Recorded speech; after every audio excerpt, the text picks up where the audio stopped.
Hotep, Akwaba, and hello. Welcome to Temple University's Department of Africology's webinar on race, racism, and anti-racism, redefining the social contract. We appreciate certainly the support that we have received from the College of Liberal Arts. My name is Molefi Keti Asante. I am professor and chair of the Department of Africology at Temple University, where we created the first doctorate in African American Studies. I am the author of 92 books, including Erasing Racism. I libate today to and for African ancestors brought to this land 400 years ago against their will. I do not forget the Lenape and their brothers and sisters who lost an entire continent to invasion. The genocide of the native peoples and the enslavement of Africans constitute the primal context for the continual killing of Black people, not only by police, but sometimes by ordinary white citizens.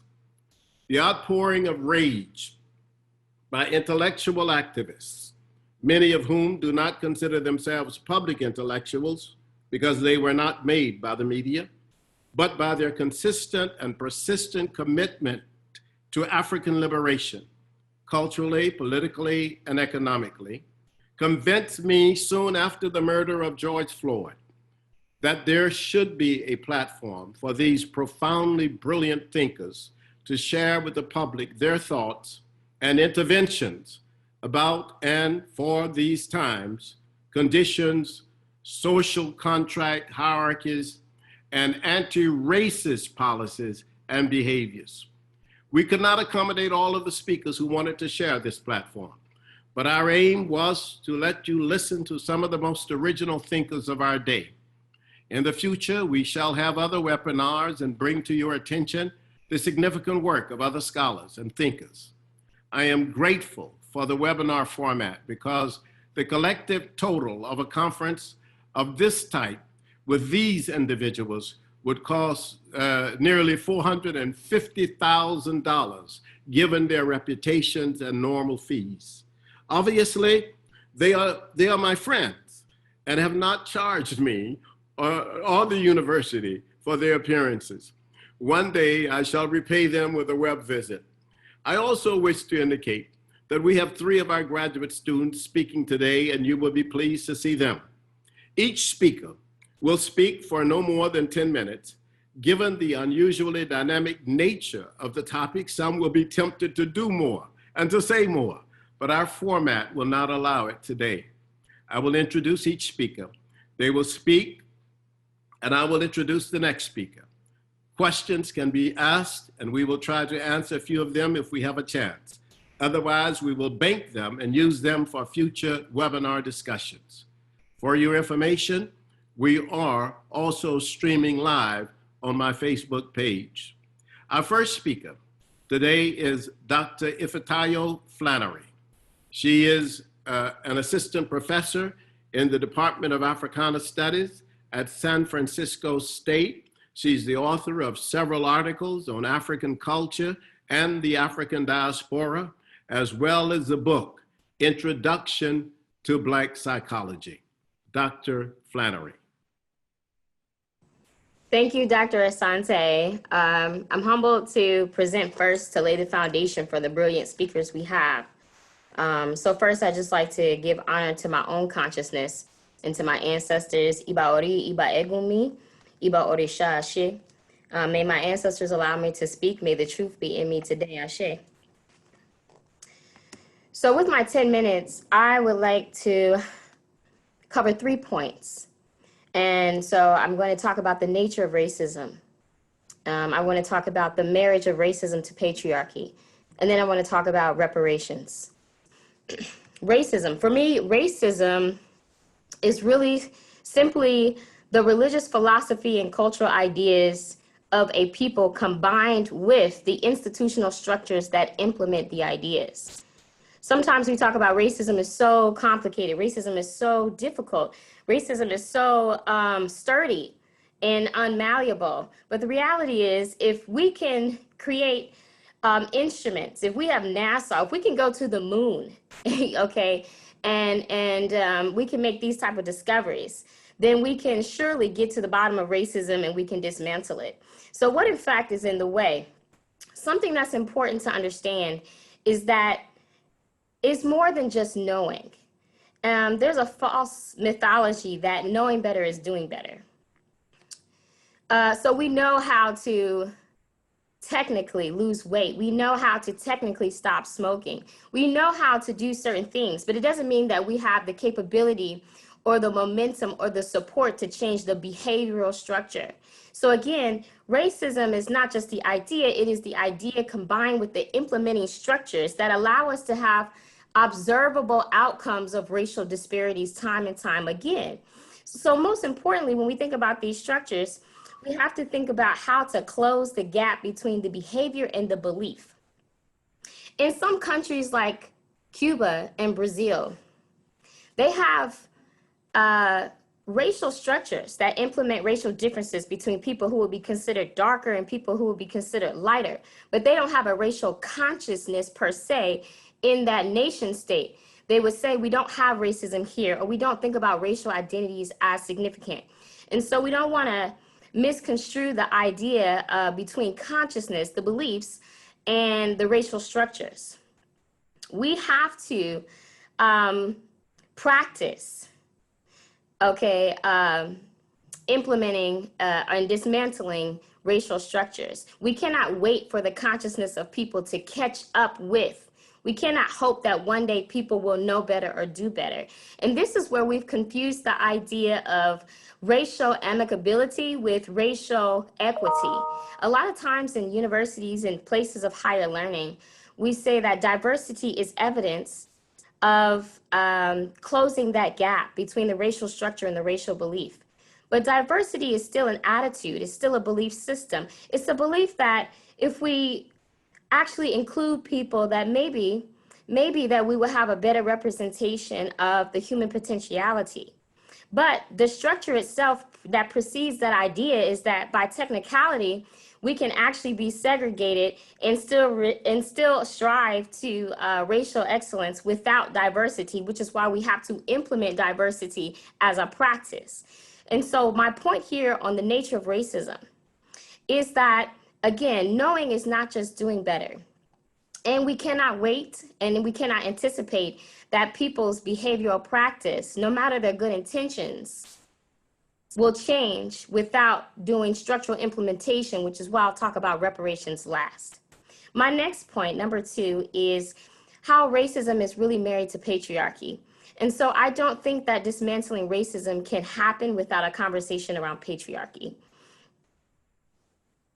How is racism married to patriarchy, and how do we understand that?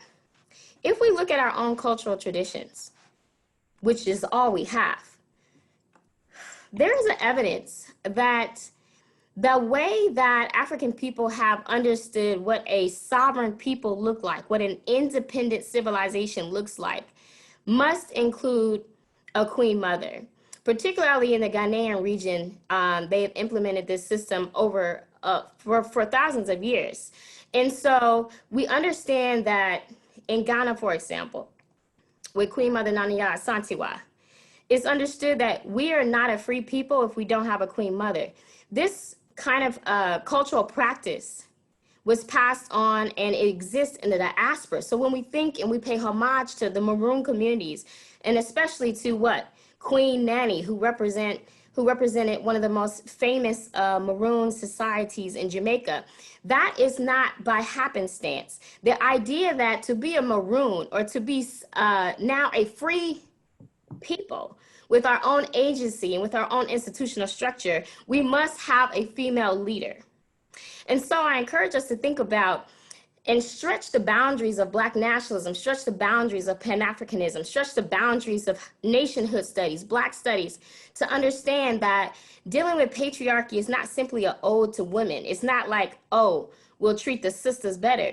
It's much deeper than that. Based on our own cultural history and based on our own spiritual science, we know that we are not in alignment with power. We're not in alignment with having or being recognizable as a free people by our ancestors without having female leadership. So I think we should even develop a language that removes sort of this gender women's studies out of this compartment, and that really integrates from what it means from our own perspective of understanding the balance between feminine and masculine in order to exist as a free people. If we're dismantling racism to exist as a free people, then what structure do we have left to construct a new society and a new organization of ourselves?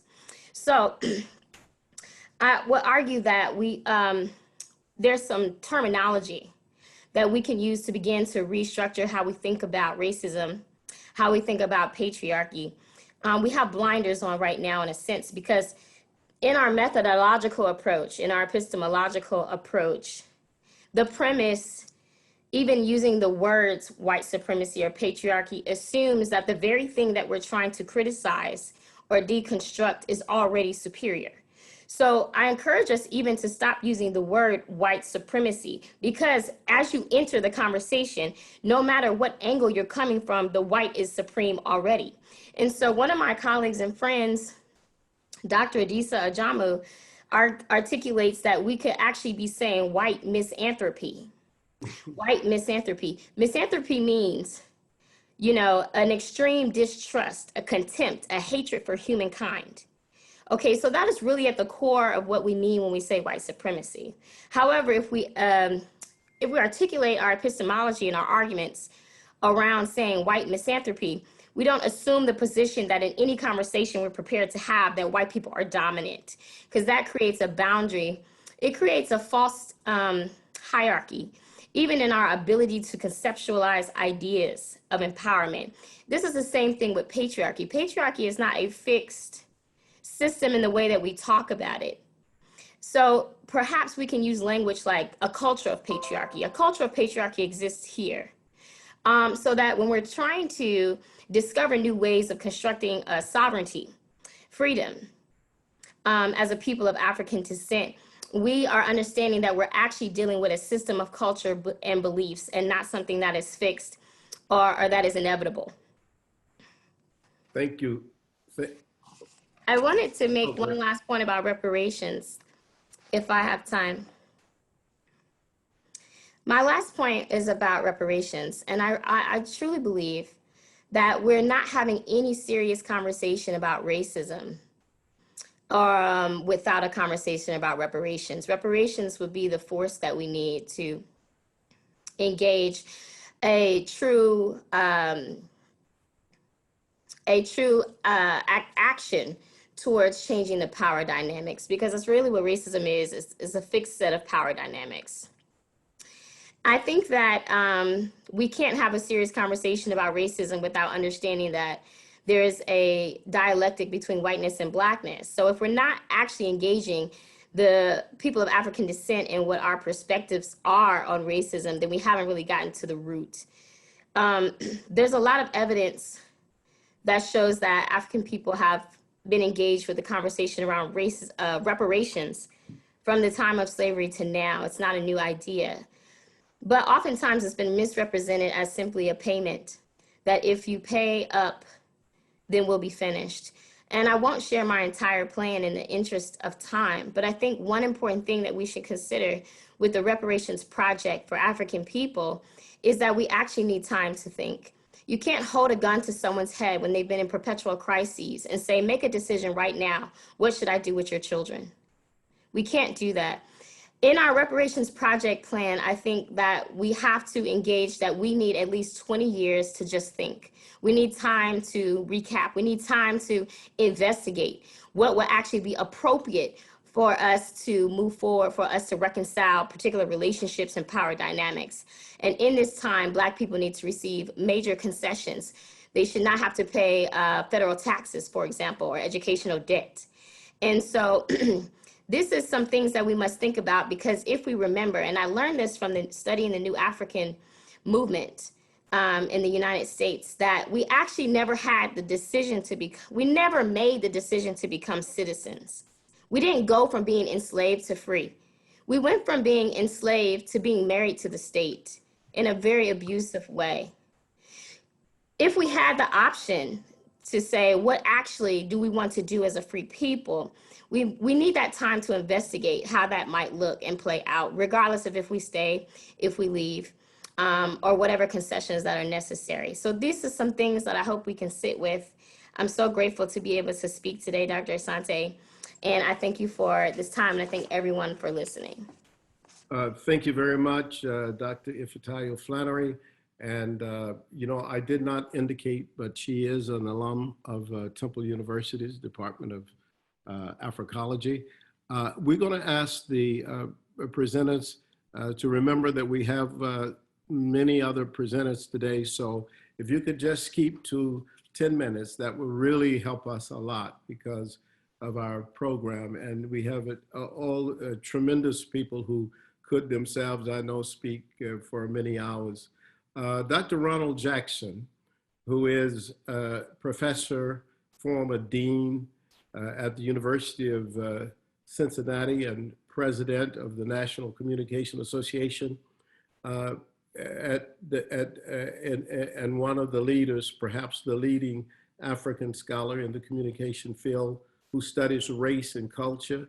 And among his more than 20 books are Scripting the Black Masculine Body and Understanding African-American Rhetoric. We're going to ask him to take his 10 minutes. Dr. Ronald Jackson.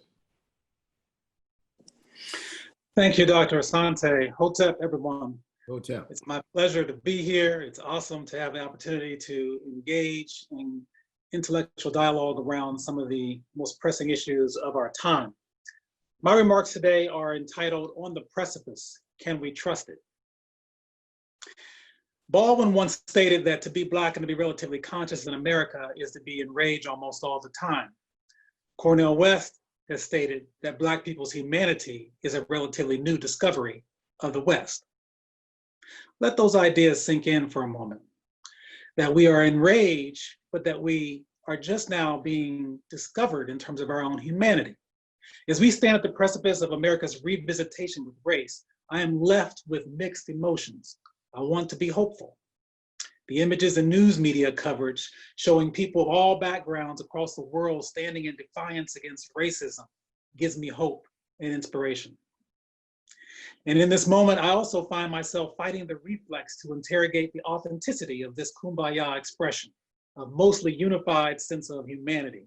I have so many questions. Why now? Black folks have been waiting over 400 years for the nation to realize the vicious attack on our humanity. Why now? We have traversed oceans, plantations, legislation, classrooms, and boardrooms. Why now? We have been enslaved, lynched, brutalized, incarcerated, attacked, dismissed, and devalued. Why now? We are survivors, and yet at this very moment, something seems to have changed. So I have two fundamental questions I want to share with you today and to kind of unpack a little bit with you. The first one I'll spend most of my time on, and that is, what does this mean? What does this moment mean? The socio-political machinery that has erected the race-based I-other dialectic has actually worked itself into a bit of dysfunction. By naming the other as perversely odd and abnormal, the dominant I in this racialized I-other dialectic has become disfigured itself. Whiteness is no longer recognizable as simply a descriptor of white people. Instead, as the Confederate statue debacle illustrates, it has become an obscenely narcissistic public scaffold that everyone must confront in America. Either marginalized bodies honor and conform to it, or it morphs in such a way that that they suffer the indignities of being perceived as perpetually, inescapably abnormal. These Confederate monuments are just emblematic of a larger racial problem. Of course, on the other hand, that leaves a dilemma that Roediger and Mills and McLaren talk about when they contend that there are some whites who do not want to claim hegemonic privilege and its responsibility for social misery, but they cannot opt out of whiteness. They are entangled in this intricate web of social dominance that pretends democratic collapse at the very moment whiteness maneuvers to subjugate and classify socially marked differences. While there is perhaps no way out, many whites have found that coalition building has helped them atone for the destruction that unchecked whiteness facilitates. It was just 1 month ago, on June 1. The Black Enterprise magazine reported a story with the headline, "White protesters form human barrier to shield Black protesters from Louisville Metro Police." Again, I was excited to see this image. It was as though the cavalry had arrived. It was like your cousin and them showing up on the playground after they heard that a bully was picking on you. Of course, they hadn't actually rescued us. We were already on the front lines. In fact, it may actually have been that we rescued them. But the image nonetheless was enchanting. I then found myself worried that this might be perhaps a replay of the public fantasy of post-racialism that has wreaked epistemic and very real physical violence on marginalized bodies. I don't think I'm alone in thinking this way. These thoughts are the natural instincts cultivated by anyone who's been in a survival mode their entire lives. And so I became worried about what I was witnessing. I mean, you think about this. We've been in a survival mode as a collective for many, many, many years. We've been colonized, brutalized, left for dead, and stranded for 400 years, and we are constantly finding ourselves thinking in a way that feels a bit suspicious of whites. So we're instantly suspicious of this, and we almost immediately exclaim, "Well, I don't need white folks to save me." Our mistrust is harrowing. Whiteness is a peculiar condition. White people are taught not to see race, let alone their privilege, and we on this call are actually no better. We too have various types of privilege. For those of us who are able-bodied, when is the last time you entered a building and began to wonder where the handicap exits were? Did you survey all around to check that out? Probably not, because your privilege allows you not to have to think about it. And racial privilege and racism work the same exact way. Unfortunately, people too frequently tend to treat racism like an auto accident on the side of the expressway. Remember the last time you saw an accident? You were on your way somewhere, and then you saw a stranded vehicle. Maybe you saw a couple of vehicles that it looked like they had just collided. And immediately you began to think about all the other things you could be doing, all the other places that you needed to go. And within moments, you pretty much forgot that the accident even occurred. You don't even know what the color of the cars look like. You don't know who the people are. You didn't even look at the details. Racism operates the same way. As people go about their normal days, suddenly they are finding themselves witness to issues, witness to confrontations around race. The inherent violence in the act of racism is deeply disturbing, but it's not always physically violent. Alternatively, it can be emotionally, psychologically, and relationally violent. If you are fortunate enough to be merely a witness rather than a target of racism, then the immediate human reflex is to be grateful that it's not happening to you. Despite the momentary gasp or the instinct telling you this is not okay, or that perhaps people are hurt, you figure out that you have somewhere else to be, somewhere else to go. The rationale goes, it's not happening to me, I'm not the target. The people affected by this will be okay. Perhaps one of the saddest parts of that is that within 60 seconds, we don't know any of the details. And so people are left to grapple with the aftermath. And it's happened for us for many, many years, and we're frustrated by it. The violence that's left, the emotional and psychological residue, continues to traumatize us again and again. So when theorizing about whiteness, philosopher George Yancey notes that there's no distinction between whiteness, white supremacy, and white people. It could be argued that Yancey is right to do so, especially because of the ways in which many white people navigate whiteness in their own places in these structures. They assume they are not actively seeking to be racist, or that because they are not violently racist, then they are not sustaining it at all. There needs to be a consideration of how not questioning or examining the overwhelming whiteness of institutions and systems leads to racial discrimination. And that's what this moment is allowing us to consider. So when I saw this photo of white protesters forming this human barrier on the front lines, I had a lot of scenarios, a series of what ifs came to mind. What if this regularly happened in academia? I mean, I'm reminded of the singer Common in his song called The Truth, where he says, took a picture of the truth and tried to develop it. I'd like to be able to figure out how we can expand the truth in academia, the truth that looks like it's happening on the front line, the truth that white people could actually be the barrier between us and the white supremacy that gets perpetuated as a result of their habitat. Imagine if our colleagues were energized about telling the whole truth, if they were unafraid to admit that the birthplace of humankind was in Olduvai Gorge, if they were willing to admit that the early philosophical underpinnings of every discipline that we learn in higher education institutions began with people who began at the very beginning of humankind. That what if we did not teach it as though Greece and Rome were the origins of every mode of thought? This would be radical and progressive. To move toward a radical progressive pedagogy is to centralize humanity. Likewise, to talk about race without talking about humanity is like talking about water without recognizing its connection to oxygen. There's an interdependent quality and context. Humanity presumes a premium is placed on human dignity, respect, and value. In the absence of humanity, we are lost. To preserve humanity, we must control myths, lest we suffer a sort of characterological deficiency. Blackness is an ineluctable facet of Black life, and it's also been linked to whiteness inextricably. It is an adjective by itself, but it's an adjective that points to the history of resistance of white encroachment and white supremacy. It has become an I other dialectic that is indivorceable racial matrix. And so, committing ourselves to a kind of social justice that does not celebrate visual memories, but instead celebrates progress and true liberation means that we have to execute what love looks like. We remember what Cornel West says about this, that social justice is what love looks like in public. Well, yes, that's true, but we have to go beyond that. We have to think about our own freedom and liberation. We have to be able to define what that looks like. Ralph Ellison once proclaimed that the end is in the beginning, which lies far ahead.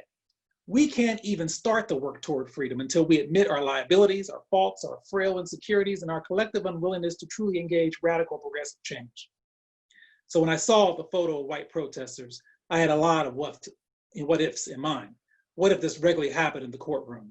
What if it regularly happened in Senate chambers? What if it regularly happened in the boardrooms? What if it regularly happened in public? I'm reminded of Shakespeare's Julius Caesar in the dialogue between Brutus and Ligarius, when Brutus turns to Ligarius and says, a piece of work that will make sick men whole.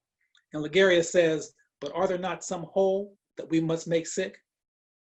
So when we think about the scripting of Black bodies, the pathologies associated with Black bodies, the continuous link between extreme poverty and dysfunction and criminality and undereducation, chronic underemployment and so forth, we come to understand that there's a constant struggle to shift the narratives associated with who we are. Brother Professor Karenga has helped us to think about this with the Nguzo Saba, giving us tools for thinking about self-empowerment. We have always fought against monuments, not just the Confederate monuments, but the monuments that have tried to erect themselves every place we go, every place where we seek success. So I know that we're cutting short on time, so let me just come to a conclusion on this. The trouble with whiteness is that it is a slippery signifier of race in America. The American evacuation of democracy is a public declaration for the troubling sense of where we land around social justice. I want us to move forward. I need us to move forward. I believe that forums like this will help us to get there. We stand on the shoulders of giants. We know who they are. And so I only ask that as we seek to stand in solidarity, let's also seek to stand along with freedom, the efforts around trying to secure our freedom and liberation. I thank you. I appreciate you all, and God bless you.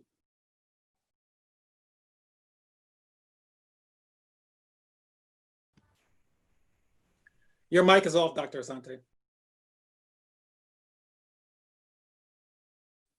Dr. Asante, you're still on mute. Yeah, thank you very much, Dr. Jackson. I just want to say that I know all of you are trying to help me and encourage me, but the time is extremely important, given the fact that we do have 22 people speaking. So if you could stay within the 10 minutes, that would really help me.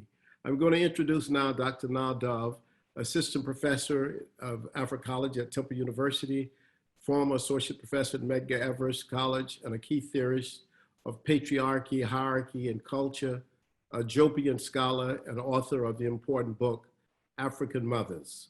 Dr. Dove.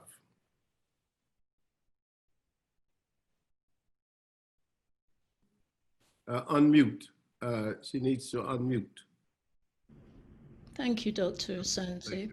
I'm very proud to be a professor in the Africology department, the first in the world, and thank you for creating it in the first place. I'm going to talk about what is race and racism and anti-racism is possible. There exists a hierarchy of humanity based mainly on melanin content. It's the fundamental belief of white supremacy, and white men and women are at the top of this hierarchy, this human hierarchy, and it's patriarchal. Beneath the white men and women are yellow, the red, the brown, the black, and all women are below the men. But the special place of the white woman is that she is above all men and women in all the other supposed races. And much collaborative work has gone into trying to prove the inferiority of African black people. Inferiority studies range from history, language, psychology, spirituality, and behavior to sizes and shapes of skulls, penises, and vaginas, to name a few. These studies are very fundamental to all academic disciplines, bar Africology. As academics, we are encumbered by racist theories and sciences that underpin liberal arts disciplines, such as history, literature, writing, philosophy, sociology, psychology, and the creative arts, and so on.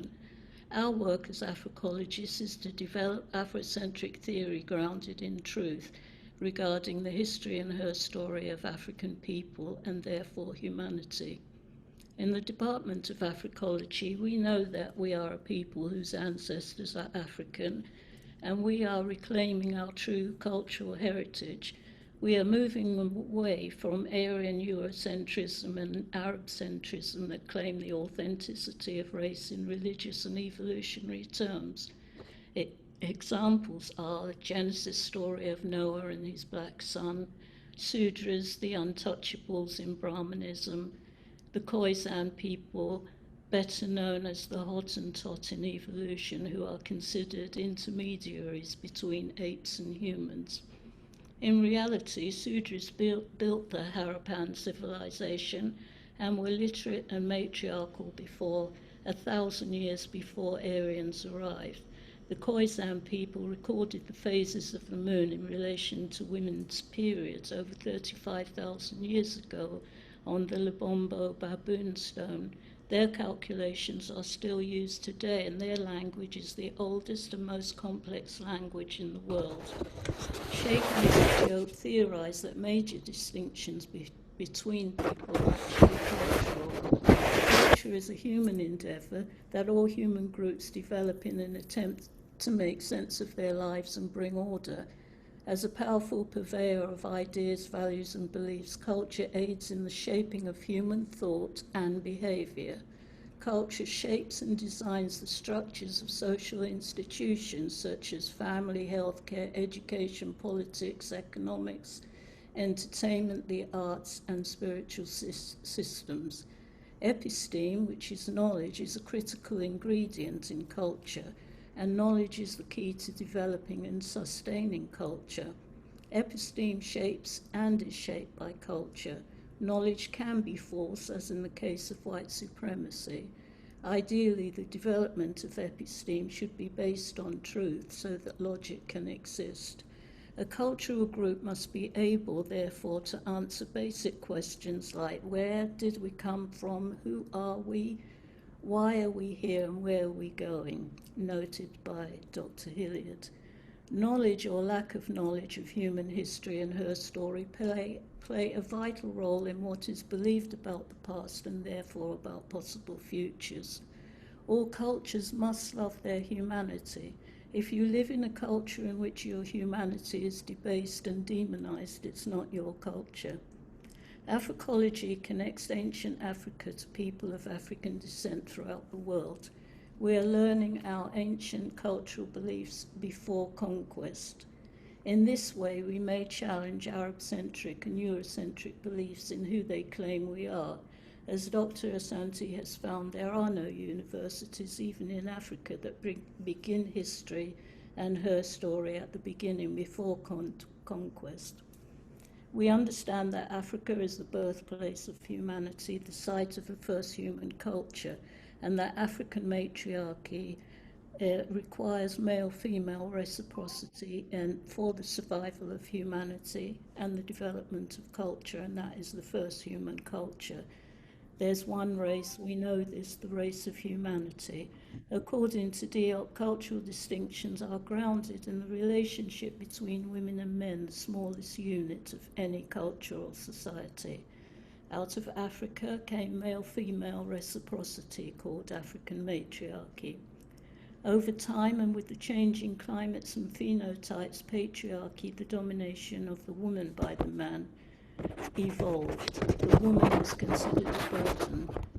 This new unjust relationship was the first hierarchy, rising in contradiction to female-male reciprocity, which is the foundation of ethical behavior and democratic ideals.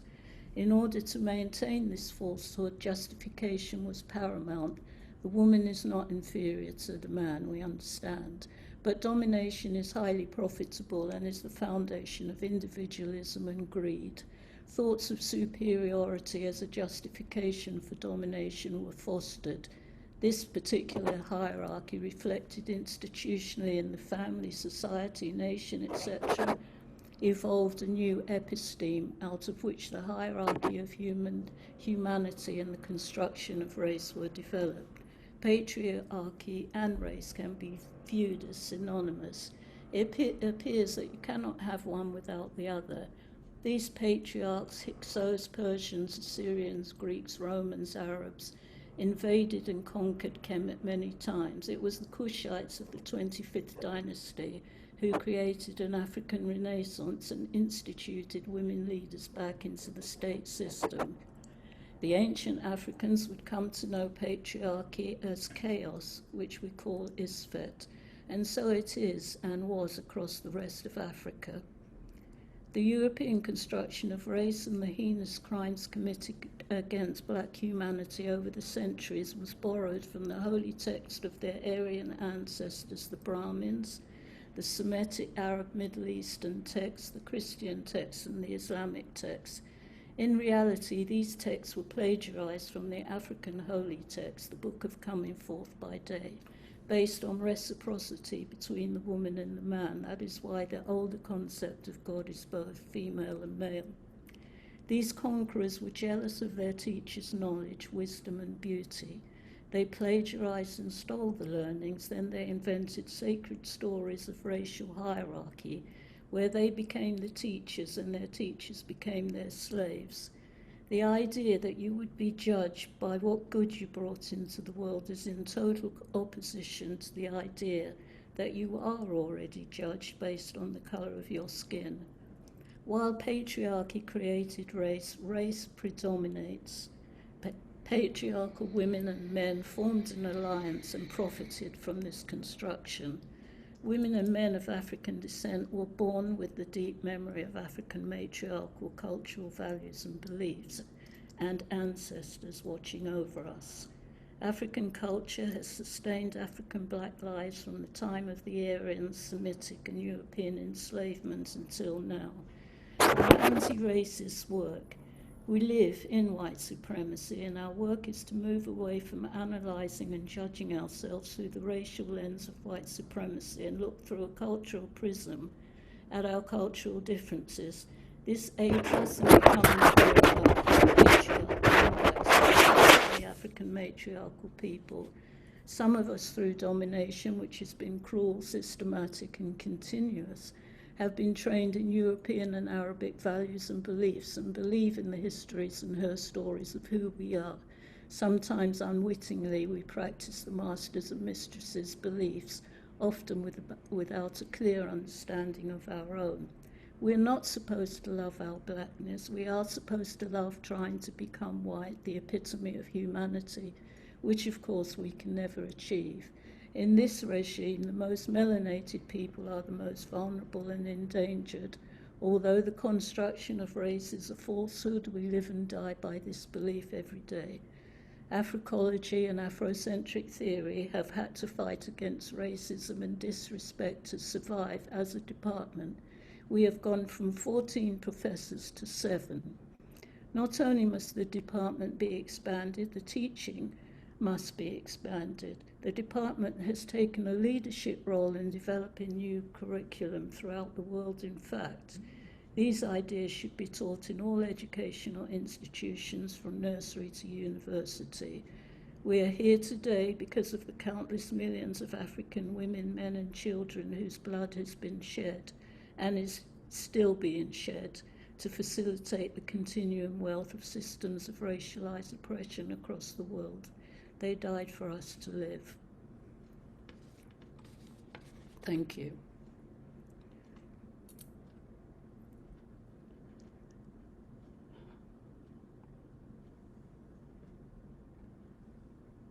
Want to thank Dr. Dove. What we're trying to do, and I'm going to ask all of you, make sure that your microphones are muted unless you are speaking.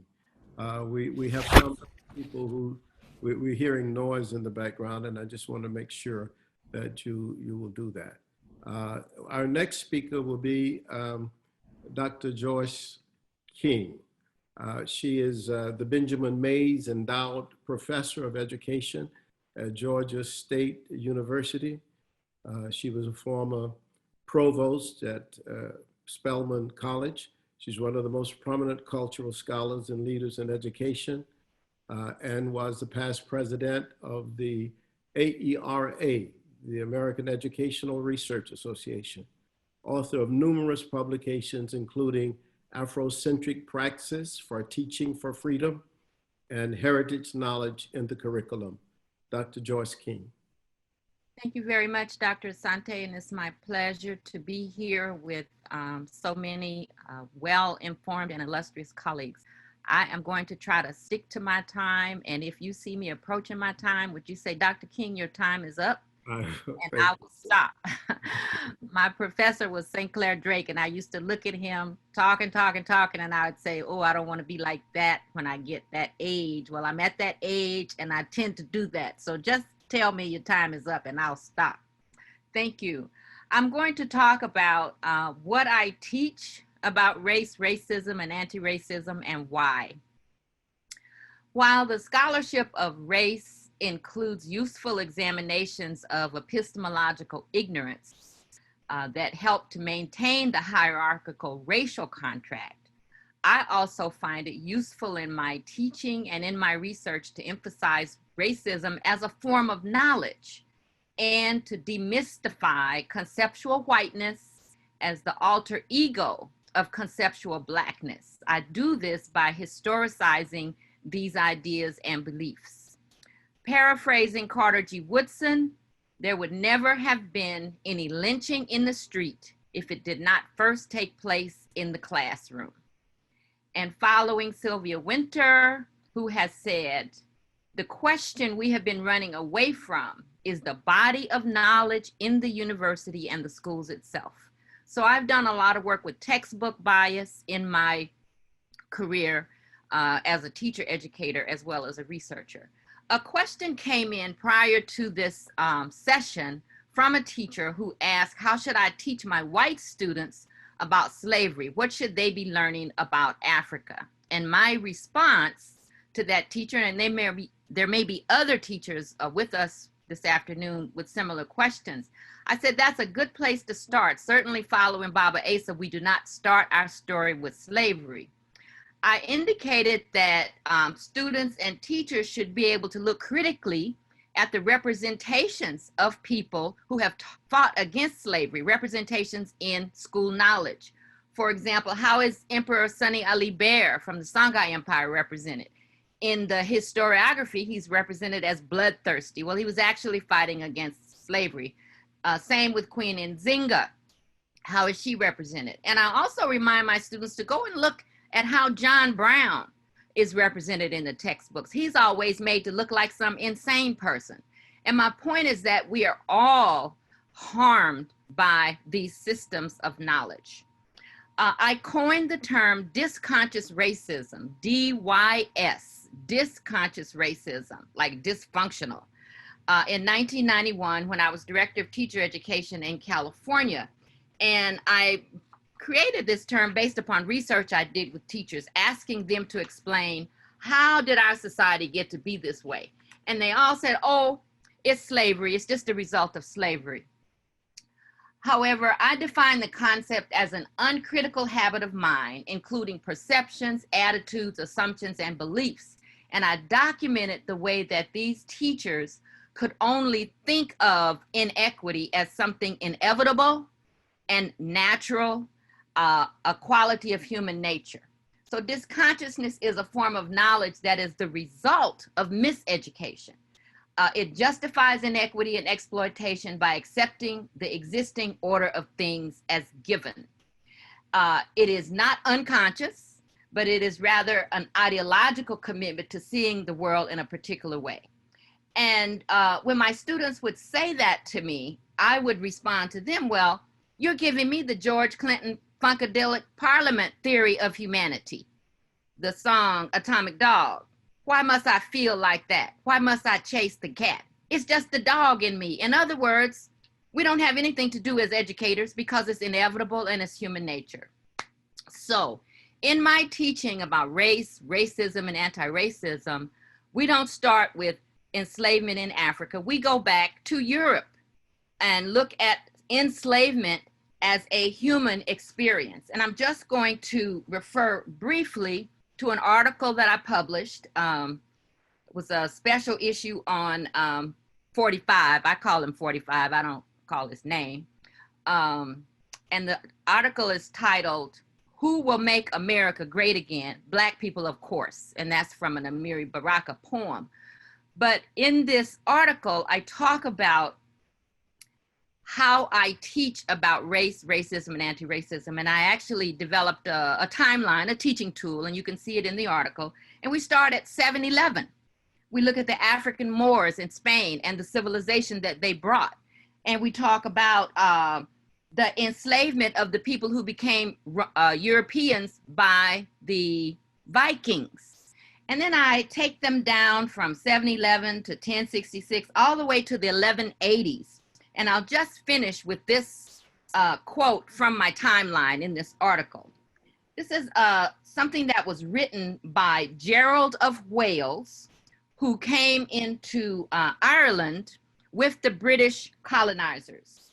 And he said of the Irish people, "The Irish are a rude people subsisting on the produce of their cattle only and living themselves like beasts, a people that has not yet departed from the primitive habits of pastoral life, neither willing to give up their old habits or learn anything new, abandoning themselves to idleness and immersed in sloth. Their greatest delight is to be exempt from toil." It goes on. And I remind my students that this was the perception of the Irish people by the colonizing British before any of them became white, before they came to the New World. And then we can come on down and see some of those same people who were colonized and abused coming to the New World, abusing and implementing whiteness on top of African descent people. So what is my point? This notion of race is an idea, a belief system. It's a part of our cultural model that we live in. It is not just here, it's global. And in order to free ourselves of it, we need to historicize it, know where it came from, and be able to analyze how it is working now in the knowledge that we look to prepare us. And it was Walter Rodney who said how painful it is to discover that the very knowledge that you look to misrepresents and abuses you. So let me stop there. I hope I'm giving some other people some time. Thank you very much. You know, I applaud you, appreciate you very much. At this time, our next speaker is Dr. Amari Johnson, who is Assistant Professor of Africology at Temple University. He's a cultural scholar and educator and author of the forthcoming A Curious Celestial Phenomenon, Maroonage and Community in New Orleans. Dr. Amari Johnson, welcome. Hey, Dr. Santi, thank you so much for having me. I'm grateful to be here, to be able to share some thoughts, and I am committing to staying within my time. So I want to begin by acknowledging the ancestors, in particular the spirit of Baba Malcolm X and Nana Harriet Tubman, who should guide us in all that we do. I want to say that the problem and the root of the problem is not that police kill Black people. The problem is that Black people do not have the power to stop police from killing us. So we're living in a time where the contradictions of American society have been heightened, and there is a much broader conversation happening around the world. And for some, this is an encouraging sign that change may indeed be on the horizon. We have elected officials who are engaging in discussions that reveal possibilities that were impossible just a few short weeks ago. Corporations with no prior interest are releasing statements of support with a dizzying rapidity, pledging tax-deductible donations to organizations they've decided represent Black interests. Even professional sports leagues find it opportune to make complete 180s on previously bullheaded stances that outwardly deny the lived realities of its most prized possessions, and that is its Black athletes. Placing all of this within a broader context, it becomes clear that the wage of change is Black death. Kwame Ture would often point out that any so-called advance for African people in this society came with the shedding of our blood, and we have all no doubt seen the video of George Floyd's daughter proclaiming, "My daddy changed the world." So my concern is when the news cycle shifts and the national conversation moves on, what will we, Black people, have to show for it? A holiday or increased sensitivity trainings at our workplaces that place the burden of explanation on us and in the process create more uncompensated emotional labor? I want to offer this.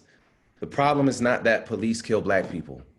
The problem is that Black people do not have the power to stop police from killing us. So to suggest that the root of the problem is that police kill Black people is to ignore the overwhelming history of the origin of the institution of policing, from patrollers of escaping Africans to private forces hired to protect property. Furthermore, and this is the true error, it is ultimately to place our appeals in a moral universe where our fate is decided by the moral inclinations of a system that has demonstrated itself to have no such inclinations.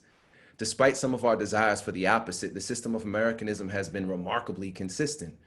Demands for anything outside of that are based in the captivating and crippling myth of American democracy.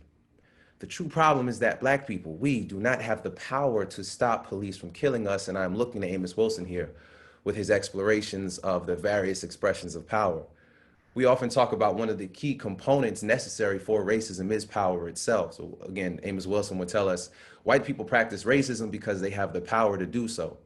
This would imply that they could just as well decide not to practice racism, but either way, our well-being is tied to the decisions of others, how they choose to use their power. So the question becomes, how do we build power? And I really wish that I had a nice, neat answer for you and we could just be done with it. I'll tell you right now, I do not. And furthermore, I really don't think that any answer coming from one individual could be anything less than insufficient. I do, however, have an avenue I think could prove useful, and that is an emphasis on community autonomy, particularly through the development of institutions.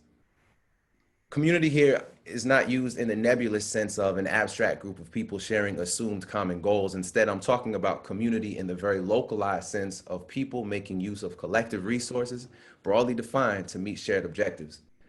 Community autonomy, then, as Roberto Flores tells us, includes the ability to take independent, organized initiative on social, cultural, economic, educational, and political affairs. And I have to emphasize the local nature of this. This is by no means a quick or easy solution. It takes time and really shifts from an external focus, police stop killing us, to an internal focus. What can we make happen to the police if they continue to kill us? I hope you catch what seems to be a slight nuance, but in fact represents a monumental shift in both focus and approach. So in my book, A Curious Celestial Phenomenon, I offer a case study of this with the Black Star community in New Orleans, Louisiana, which was really centered around two institutions, Black Star Books and Cafe, which was a bookstore and a cafe, and Kamali Academy, which is an independent African-centered homeschool collective. It's just a few short years after Hurricane Katrina, in the midst of a serious land grab that either kept exiled Black New Orleanians away from the city or forced those still in the city out into the suburbs.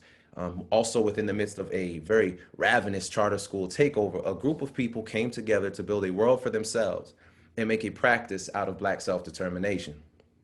For the purposes of today, I'd like to use Flores's initiatives of community autonomy to explore the work of Black Star, that is socially, culturally, economically, educationally, and politically. So socially and culturally, both the school, Kamali, and the bookstore, Black Star, were places where an African identity was the assumption.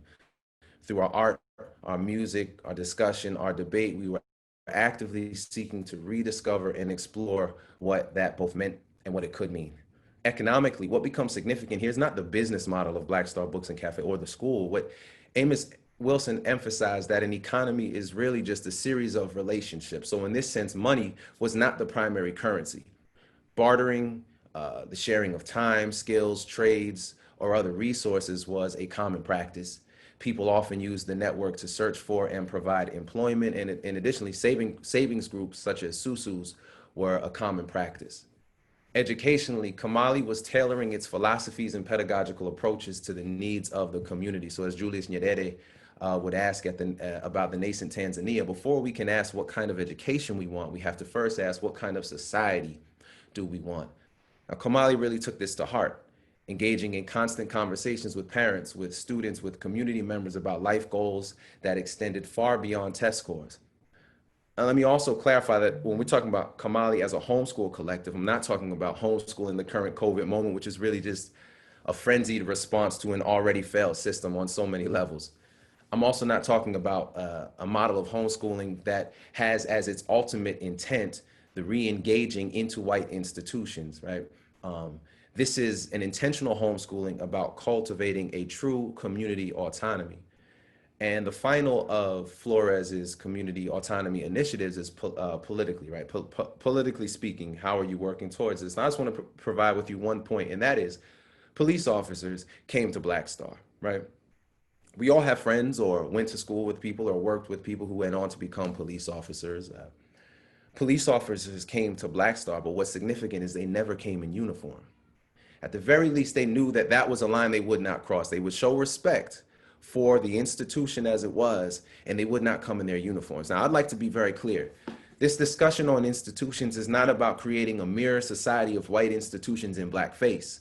I'm talking about cultivating the ability to leverage the resources of our institutions, that we build autonomous institutions so that when we do engage with the broader society, which we will inevitably have to do as long as we remain here, we do so from a place of power. We don't ask anyone for anything. Instead, we set the terms of our engagement. That is power. Now, 10 minutes, and I think I'm doing better than 10 minutes. 8 minutes is not enough time to provide more than a sketch of a sketch, but I would like to invite you to join this conversation about alternative models of community building and creating for ourselves the change a decadent system is incapable of providing. Community autonomy and institution building is one way that we can develop the power to not only stop police from killing us, but to also be able to build for ourselves the world that we desire. Thank you. Thank you very much, Dr. Johnson. And I just would like to ask here if those of you whose mics are unmuted, if you would mute your microphones, please do that. Just look at your microphone and make sure that it is muted so that our speakers can be heard without the sounds in the background. Really appreciate that.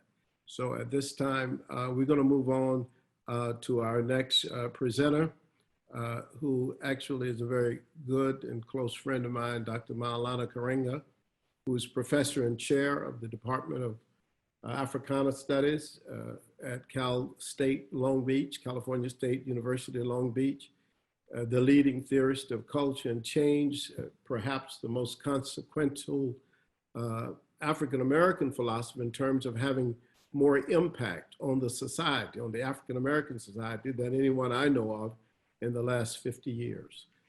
We still use terminologies that come out of the Swahili language, Kiswahili language that he gave us in the 1960s. We still have organizations that are named for, like Harambe, for example, Ujima, Umoja, that come out of his thought. He's the author of Ma'at, The Moral Ideal in Ancient Egypt, and he also wrote the first introduction to Black studies in the field of Black studies. And as a founder of Kwanzaa, he has become a global figure. At this time, we're going to ask him if he would, and he's my brother, he understands, if he could stay within 10 minutes.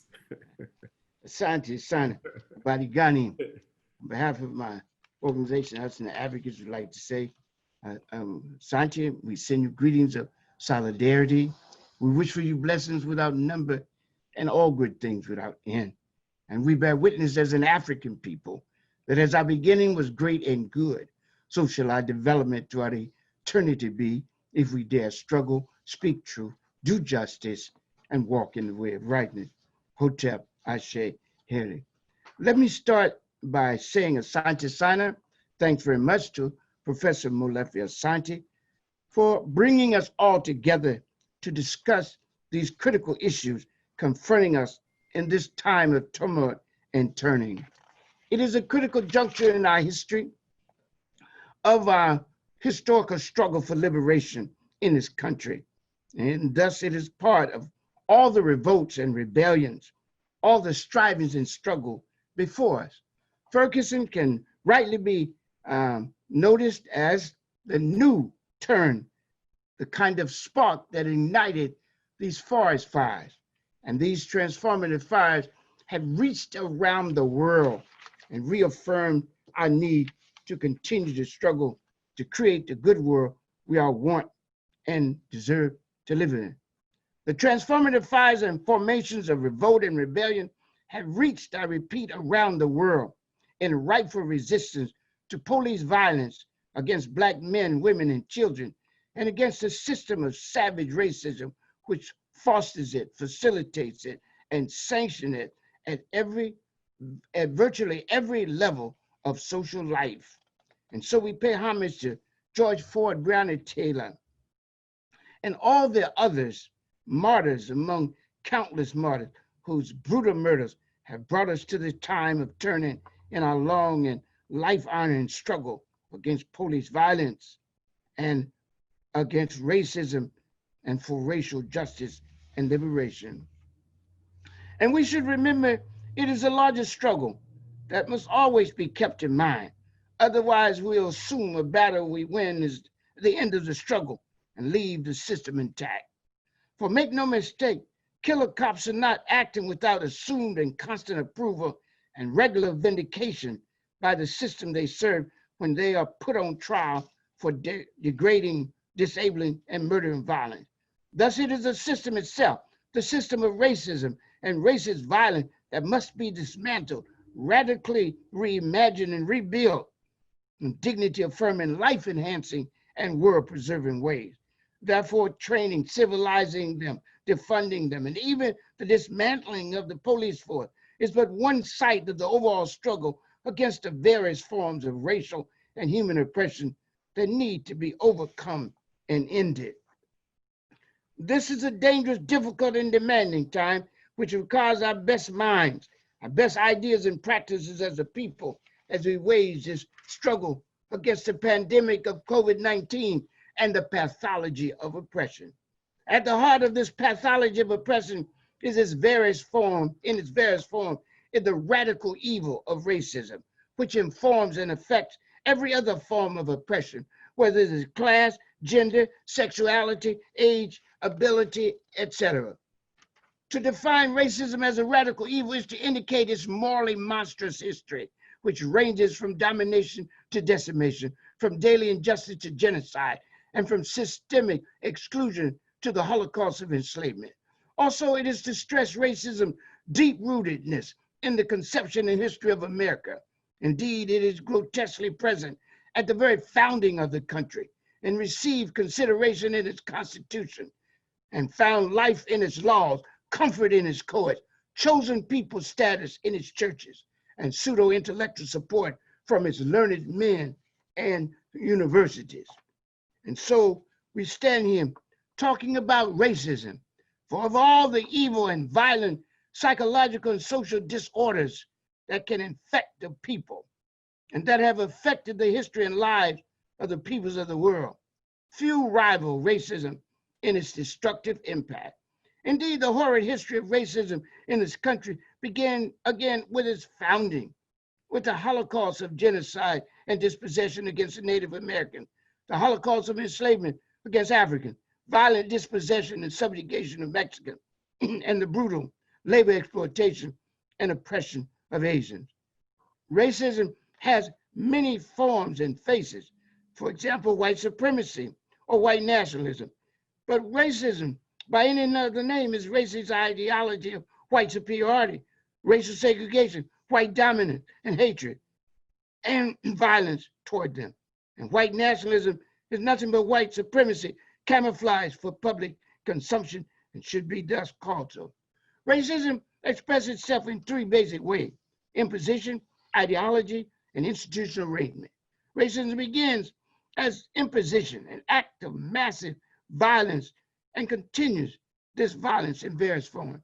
That's why we must make a distinction between racial prejudice, which is an attitude of hatred and hostility toward different, and racism, which is turning that hatred and hostility into public policy and socially sanctioned practice. And that practice, again, is an imposition of violence. Second is ideological justification for the violence of domination, deprivation, and degradation.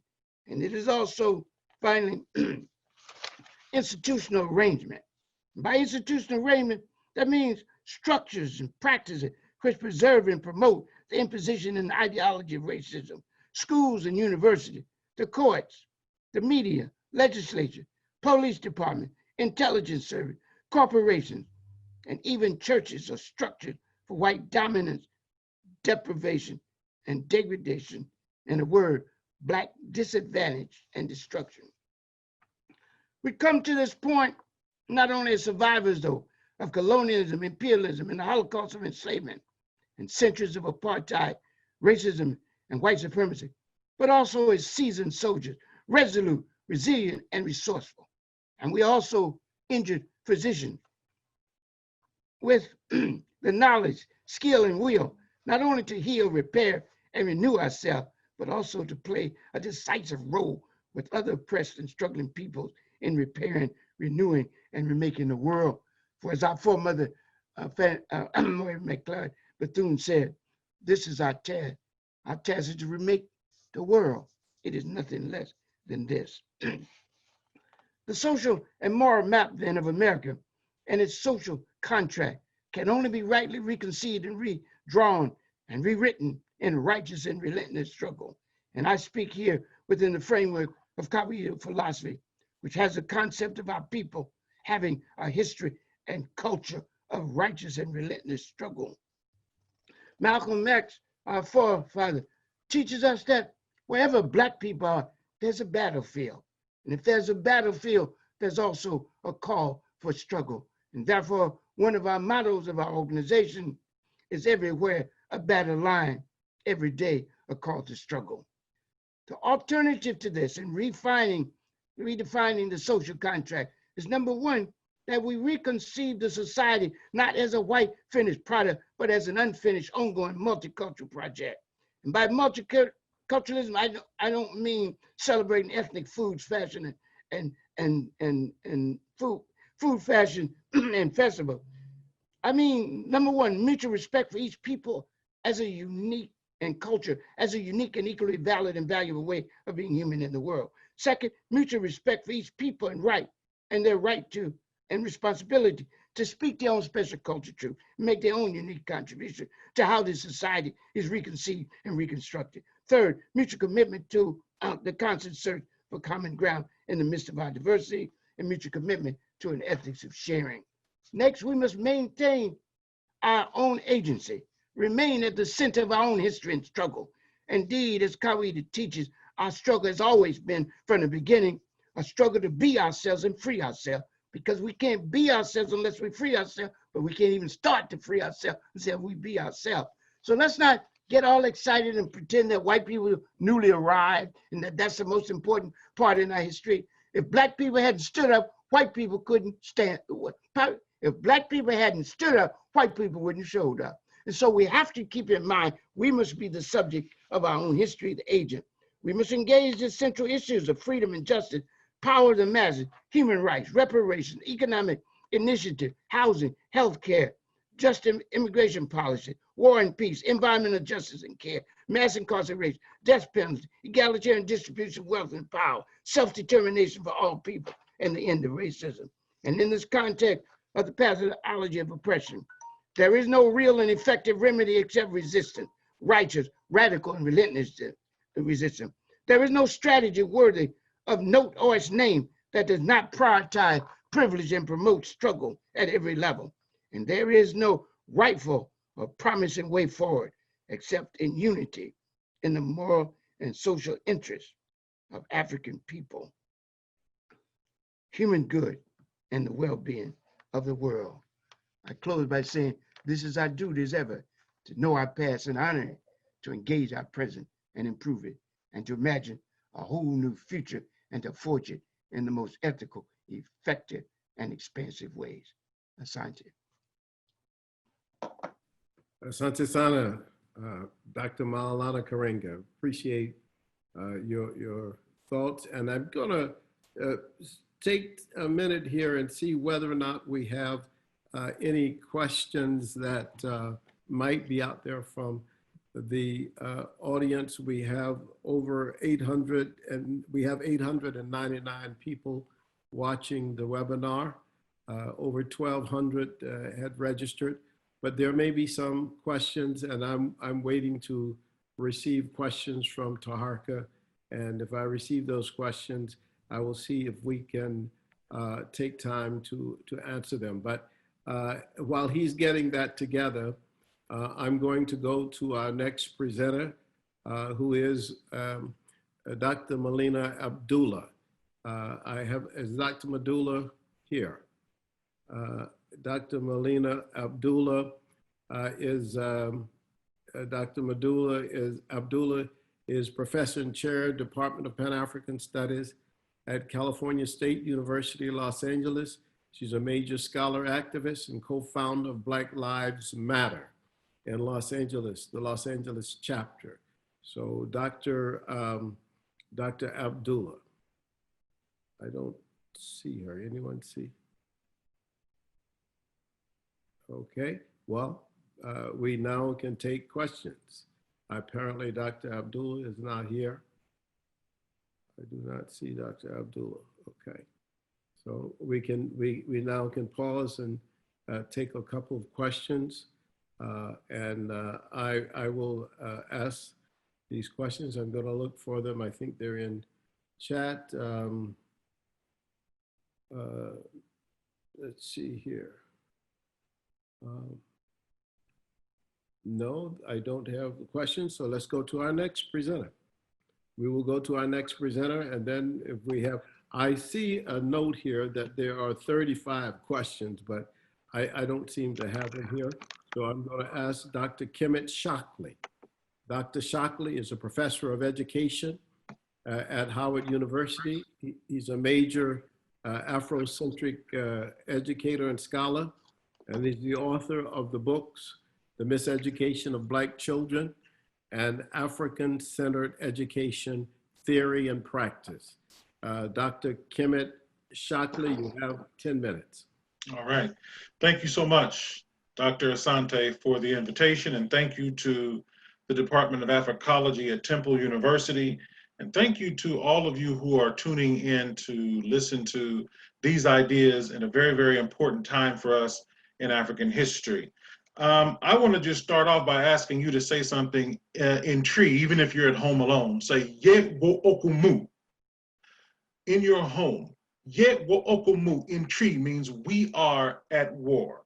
Ye wo okumu. My definition of racism is in full agreement with Dr. Francis Cress Welsing, that racism is white supremacy, which is also white terror. And as Baba Kamal Kambone says, we are in a nasty, hate-filled cesspool. So he says that this is the culture of the cesspoolian. But in addition, I see this as not just being racism, but as a war and terrorism against Black people. Yeah, wo okumu. The reason why it can be a difficult thing to articulate is because it is the only thing that's happening all day, every day. Yeah, wo okumu.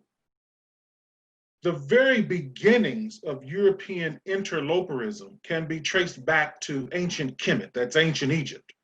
The war that they've waged against us goes against Ma'at, the system of truth, justice, balance, order. It goes against the creator. It goes against the ancestors. War life in this society is so prevalent that it's like a fish trying to describe water. We're completely submerged in war all day long. It's 24/7, 365. Oftentimes we don't fight back. Yet we have an enemy that doesn't take any breaks. And we have irreconcilable differences with our enemy. But we are in trouble because many of us love our enemy more than we love ourselves. Yet okomu. We like to take breaks from the war. And when we decide to take a break, we don't understand how we leave other Black people vulnerable and dangerously exposed. We've got a lot of people out on long breaks like Ben Carson. I don't know what happened to gifted hands and Black History Month celebrations around Ben Carson. We've got some people who've never shown up to work like Clarence Thomas. We've got some people who you wish wouldn't come to work like Oprah and Gail, and others who are actually at work on the plantation with the enemy like Candace Owens. Yet wo okomu. But it's invigorating to see the younger people working hard to bring our issues to the human table to ask for global help with those who want to choke us out and make laws that choke entire communities, and other cesspoolians who schizophrenically want to either call the cops on you or hurriedly throw on a negligee and try to get with you. How on earth do we deal effectively with the white woman? Yeah, wo okomu. Luckily, we do have a model of excellence in our elders. One of our elders that I want to show you a picture of is Kwame Aje Akoto, for the work that he did during the time that he was alive on the planet. He started an African-centered school, and he was also able to start an African-centered, if you look at your screen, you'll see a picture of Kwame Aje Akoto. Just a second, there it is. He started an African-centered school, and he also has started an African-centered think tank. And I am a proud member, a graduate of that think tank, if you will. Yeah, wo okomu. I also want to show you a book that Dr. Kofi Lamodi and I have done. This book is called African-Centered Education, Theory and Practice, now available on Amazon. In that book, we talk about some of the most important concepts that we need so that we can get ourselves back on track and so that we can use our greatest weapon that we have in our struggle. And that greatest weapon is Afrocentric education. Many of our elders, brothers, and sisters that are on this call have made a great contribution to that book. And I want to take a second to thank them publicly for their contribution. Yeah, wo okomu. We do this work because the best tool we have in this race war is Afrocentric education, and we must make our youth unavailable to the cesspool of so-called pop culture. African-centered education is us intentionally and systematically preparing our youth to solve problems in our community. Some non-Afrocentric thinkers cause problems for us in education. Many of them see Black children through the same lens as those who terrorize us. Right now, Black children score lowest both nationally and locally on all of the Eurocentric measures gathered by the National Center on Education Statistics. While there is no history of failure in African-centered schools, there's only a history of success. But since white education terrorists haven't acknowledged African-centered education, neither do many Black researchers, and it's hurting us tremendously. We are in a war. Yet wo okomu. The war we are in is with the white supremacists, white culture, white ways of knowing and being, white ideals and notions, white language, and we're at war with conceptions of a white God, and we're at war with conceptions of a white devil. We fight against white terror best, and we shore up the social contract between one another in the Black community best by engaging in a process of Sankofa, going back and fetching that which we left on the continent and making sure that what we fetch has utility for us wherever we happen to be in the world. Asante Sana.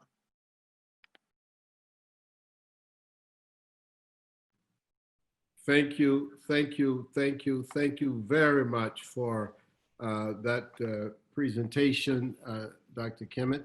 And I do have a few questions that have been asked. And before we go to Dr. Melina Abdullah, I'm going to see whether or not I'm going to call on Dr. Nadab if she's still here to answer the question Janet Chong has asked, and that is the social contract the United States Constitution? When we talk about redefining the social contract, could you just give us your statement about the social contract part of this discussion?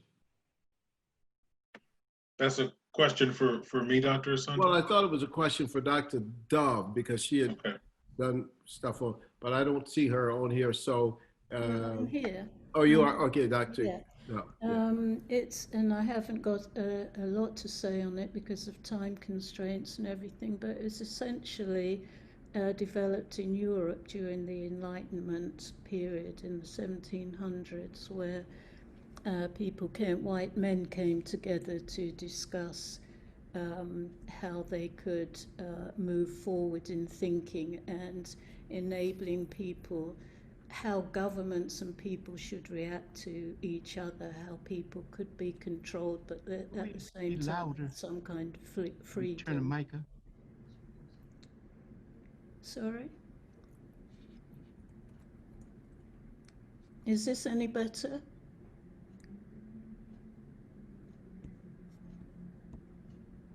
yes, it's better, Dr. Dove, but Dr. Shockley, could you stop sharing your screen? All right. And then Dr. Dove, if you would speak a little up a little bit, that would be very helpful. We are now getting Dr. Shockley. It should be at the top of your screen. It says stop sharing. Okay, just one second. Yeah. There it is. Did you want? Okay, there you go. Now, Dr. Dove, go right ahead. Well, it's the idea of the social contract. I'm saying social construct, but the idea of the contract is evolved in the Enlightenment period in the 1700s, when white men came together during a time of the enslavement of African people and talked about their own humanity and their relationship with government. So the social contract is a way of having a relationship where the government is controlling, but you are not enslaved to the government. So in the discussions that they had, they omitted people of African descent who were being enslaved at that time. So, and some of the principles from that contract are ensconced in the American contract. What is Okay, that's a very good, thank you very much. There's another question. And this question, Dr. Maulana Karenga, they're asking, do you think creating jobs around security patrol with cultural education as training would be helpful? That is, creating some jobs around a security patrol in the African American community, and also cultural education coming out of the community, if I understand it correctly. Appreciate what you said, if I'm saying correctly. These things like this proposed have to be proposed and dealt with in the, of course, yes, the answer is yes, but with these understanding. So this has to be posed in the context of reimagining public safety and policing.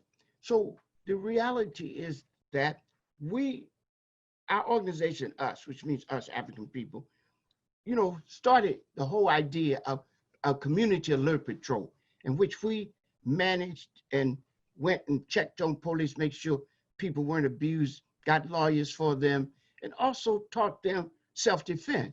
So we could do that, but we have to have common agreement. And we had a movement to work with. So we have to rebuild this overarching movement in a context in which this is discussed and put together. But we can't see it outside of a larger understanding of the radical reconstruction and reconception of this society itself. So yes, we need to reconceive our community and how we want to do safety and how we want to do policing. Okay, Dr. Karenga, thank you. There's another question directly for you from Sister Chimbuko. Where do we go from here in the struggle? Oh, appreciate what you said. We have to intensify, expand, and continue the struggle. That's what we have to do. We have to build Black United Front because we have to share this struggle and we have to talk. We have to keep our project in our own hands. We must maintain Black leadership. We must give all of our allies credit, not just white people, but Native Americans, Latinos, and Asians. And we have to have a particular and a universal agenda because we always get lost when we have those general agendas. That's why I ended by saying we have to have a struggle that focuses on the moral and social interests of African people, human good, and the well-being of the world. So a particular and a universal agenda thought out, but also refined in struggle. All right, thank you. Dr. Johnson, this is from Maria.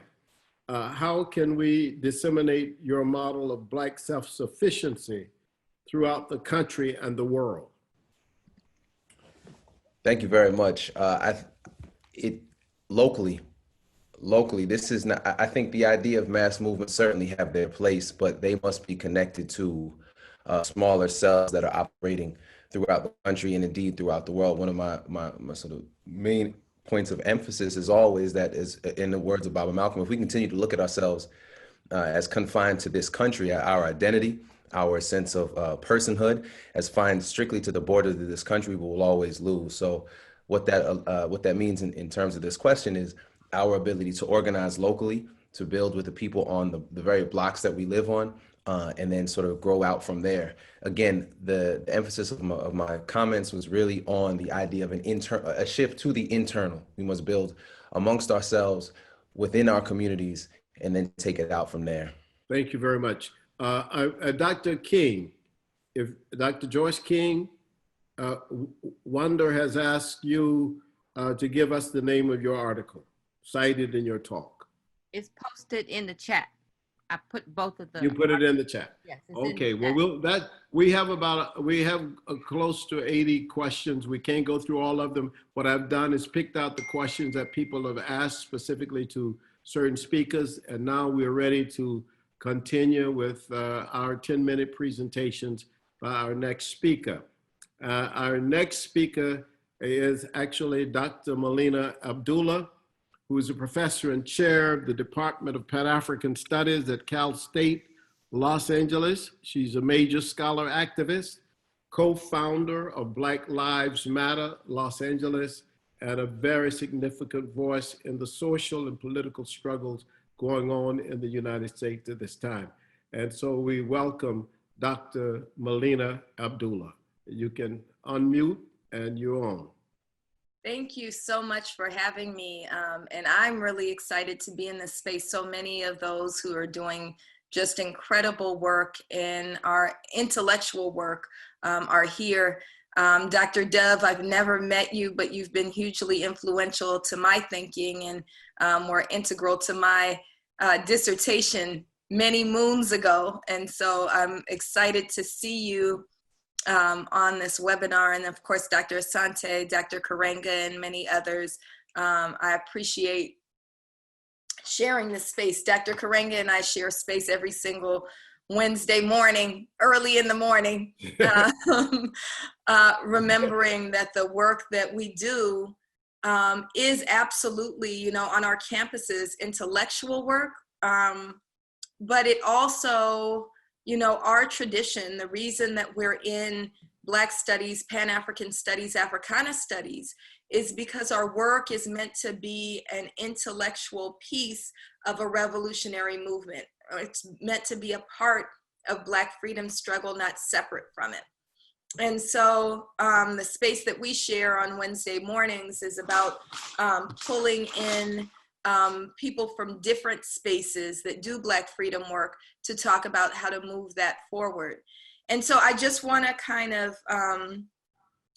ground us in that. So my space, and the reason I'm just rushing back and was on the wrong part of the Zoom a few minutes ago, I was in the attendees space when you were calling for me, Dr. Asante. So I had to figure it out that I had to jump on a different link. So I'm glad to be here and have found the right link now. But the reason I was rushing and wasn't able to be on from the beginning is because we're in the midst of a huge battle. And everyone on here knows that we are in a moment of struggle. And I think one of the most significant moments of struggle of my lifetime, certainly, we are in a moment when the world has cracked wide open.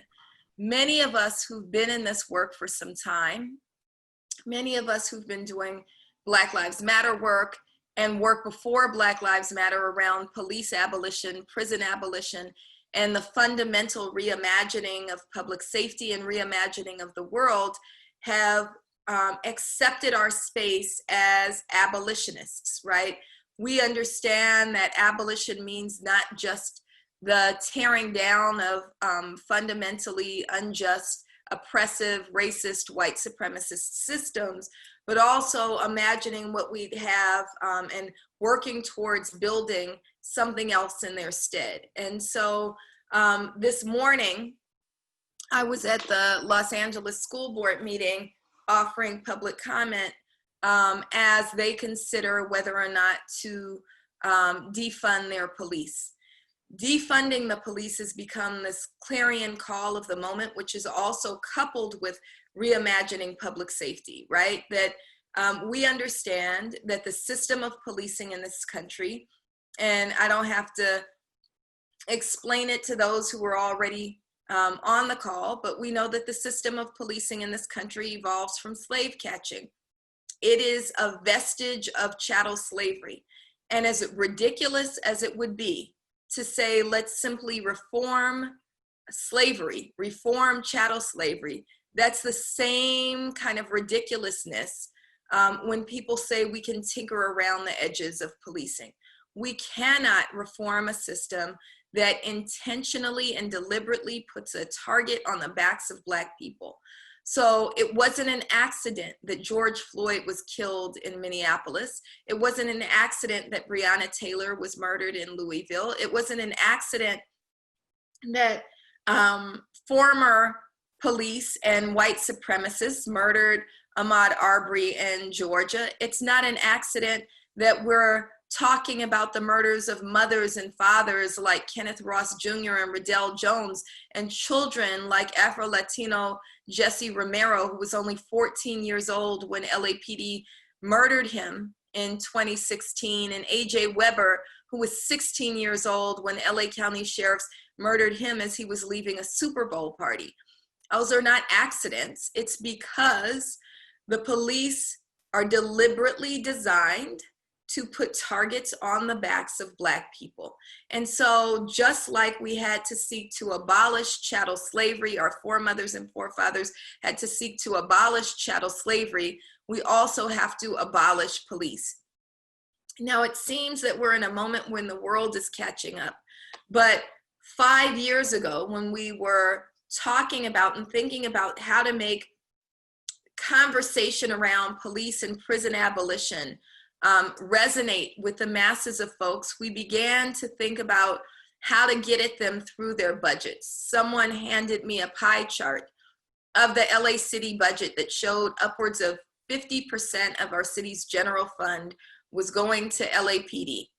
And so we began to chant defund the police, and we're thinking about scholars like Dr. Julianne Malveaux, who often raises that, budgets are a statement of our morals and priorities. And so it's important that we get to budgets. So we began chanting, defund the police, thinking it would be more palatable to the masses of people than police abolition. Never did we imagine that 5 years later, that would be the clarion call of the moment, of the movement. But that's what we're calling for. And I realize that 10 minutes is getting away from me. So let me just say what that looks like for us and what we want to implore intellectuals to do. One, what that looks like is demanding that police be defunded in our own locales. Demanding that, like Minneapolis, we think about disbanding. We move to disband policing as we know it. Also recognizing, and we've launched several studies, that most Black people, when we say they've done a really good job of socializing us into thinking that we need police, right? But most Black people can actually get what we mean when we say defund police when you couple it with reimagining public safety. Most Black people grew up in neighborhoods like mine where we had kind of a tendency to engage in abolitionist practice, where we didn't call the police on each other. When I was a little girl, Miss Rose was the neighborhood disciplinarian, and I won't say much more about that, but that she did a very good job of keeping young people like me and my brother and all of the many children who lived in East Oakland in line, and then would tell our parents what we did when she was away, right? So my mother would discipline us after Miss Rose disciplined us. That's a way of reimagining public safety. And when we talk about this with our community members, they understand it. So it's really important that we talk about defunding the police in that context, that we want to defund the police and we want to reimagine public safety by building Black community. The second thing that I think is really important to do is to think about spaces of abolition that resonate well with people. So I'm coming back from school board because one of the things that's resonating well with people is that if there is one place police do not belong, it is in our schools, right? And so we all remember, and I was born in Oakland in the 70s. That still makes me 29, so don't let the math fool you. But in Oakland in the 70s and coming of age in the 90s, I remember that there were no police in schools. So this isn't a far-reaching expectation that when we remove police from schools, and I'd love for some of the educational scholars to chime in on this, but we know that the children who are targeted in schools are overwhelmingly Black. This is what we talk about when we talk about school to prison pipelines. In California schools, 8% of the student population is Black. 25% of the ones who have run-ins with police are Black, right? So it is Black people who are bearing the brunt of it. It's Black children who are bearing the brunt of it. And so we need to make schools places of abolition. And those of us who are in higher education, I think we can also call on our universities to become sites of abolition, sites of space where we actually nurture Black students rather than traumatizing and terrorizing them with armed police on campuses. And I think that there's a lot of work that's been done. I think about the work of people like Monique Morris and others who have written about what it means to have a school to prison pipeline in our K through 12 system, but also what it means on our university campuses. And then I'll just end by saying that all of us have spaces of power. And if there's not spaces where you can create immediate institutional change, we need to think about our roles as thought leaders in kind of pushing the envelope and engaging, not being afraid to engage in radical imagining in our work and let that work translate over to systems, as well as our private and independent spaces. And so the last thing that I'll say is that our homes and collectives can also be spaces of abolition. In my home, for example, we have an absolutely zero tolerance policy for police. So anything that happens in my home, my children have another plan of what to do. You know, we have for instance, my plan is my neighbor is the fire chief or one of the fire chiefs.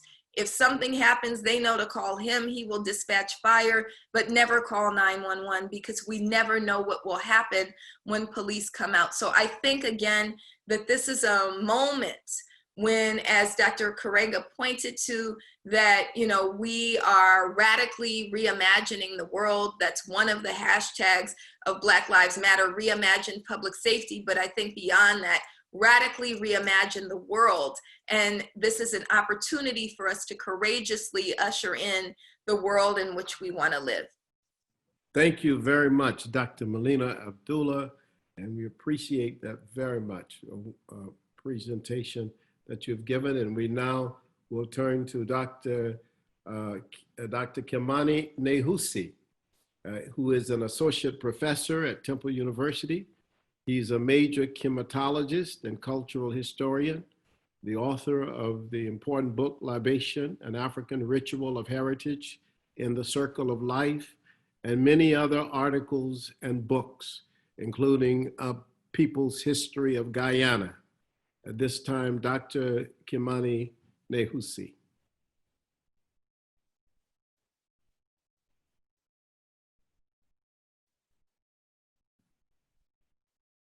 But We can't hear him.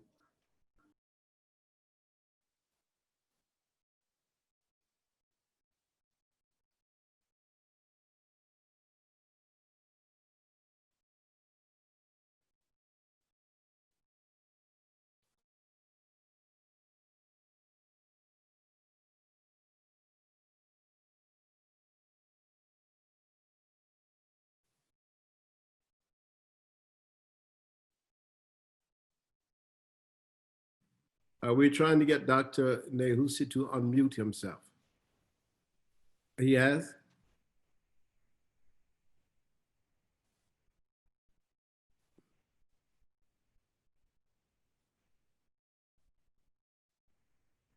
Okay, we're going to move to the next one while he figures that out.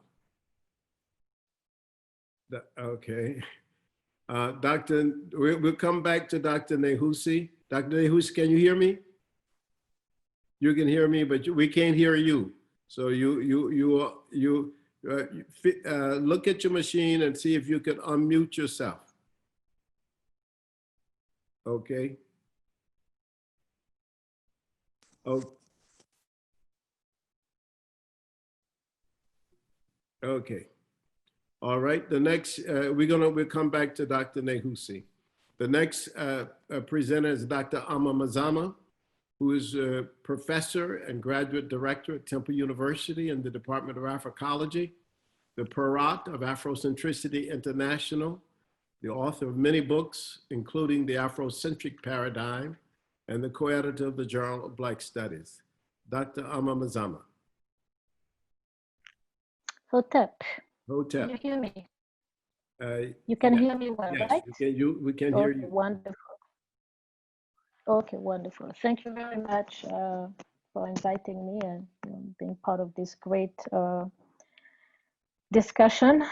I'm with you from Guadeloupe, and so I would like to share some of my understanding as reflected, by the people who surround me who don't necessarily know the U.S. very well. But I want to say that as I watched the unbearable murder of George Floyd, like many of my people here in Guadeloupe, I could not help thinking that there was nothing truly new about the atrocious treatment of Black people in the hands of white people. And I could not help thinking about the hundreds of thousands of Black lives taken mercilessly, of Black bodies dismembered, mutilated, raped, castrated, burned, and hung during slavery and then Jim Crow, not just in the United States, but in the Caribbean, in South America, in Africa, in Australia. And I wondered, like many, if this injustice would ever end. since this white man was caught red-handed, cold-bloodedly killing a black man in broad daylight, there have been many demonstrations in the world. And as I said, here in Guadeloupe, there have been several demonstrations of solidarity. And in places where Afrocentricity International operates, many demonstrations were organized as well. And of course, this is all good and necessary. But what is not so good, in my opinion, is that the main remedy suggested has been to reform the police. And several of my colleagues have mentioned this already. And some talk even about dismantling or defunding the police to, make the police less dangerous to Black people. And it seems to me that, as always, what is proposed is to place a bandage on a deep wound in order to avoid getting to the heart of the problem. So is the police the problem, or is the worldview that allows a minority of people who call themselves white to abuse the majority of the people in the world? In my opinion, what we need to examine very seriously and very closely is the white psyche and the culture produced by that psyche. This is where the problem lies. Focusing solely on the police is avoiding looking at the root of the problem. And here, of course, I'm thinking about Dr. Frances Cress Welsing's analysis and notion that white people act out of fear and jealousy. And that as much as they claim that our lives are worth nothing to them, this is just a cover for their envy. How else would we explain so many, behaviors? And so, again, in my opinion, it's not the police that needs to be reformed, but white people altogether. And where I am, many mentioned to me that they saw many white people participating in demonstrations, and they took this to mean that the problem was not white racism. But I had to point out to them that those white people probably participated out of guilt, and that if they were sincere, then what those white people need to do is engage in collective self-introspection and ask themselves very honestly, why it is the case that wherever they have been in the world, they have spread death and chaos. George Floyd was just another victim of their deadly culture. And unless we have a proper understanding of the people who have been abusing us, our efforts will remain limited. And unless we stop seeking their approval, we will fail to protect ourselves properly. Unless we stop seeking the approval or being saved by their white God, we will remain doomed. And unless also we listen to what Marcus Garvey taught us many years ago, that we are at war, like Brother Kemet Shockley mentioned earlier,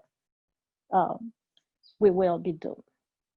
And so Marcus Garvey recommended that we build our own institutions in order to gain power and autonomy. And this is the purpose for which Afrocentricity International was created in 2011 as a grassroots and vanguard organization. And I will end here by inviting you, all of you that are listening to us, to join our organization to be a part of the solution. Thank you.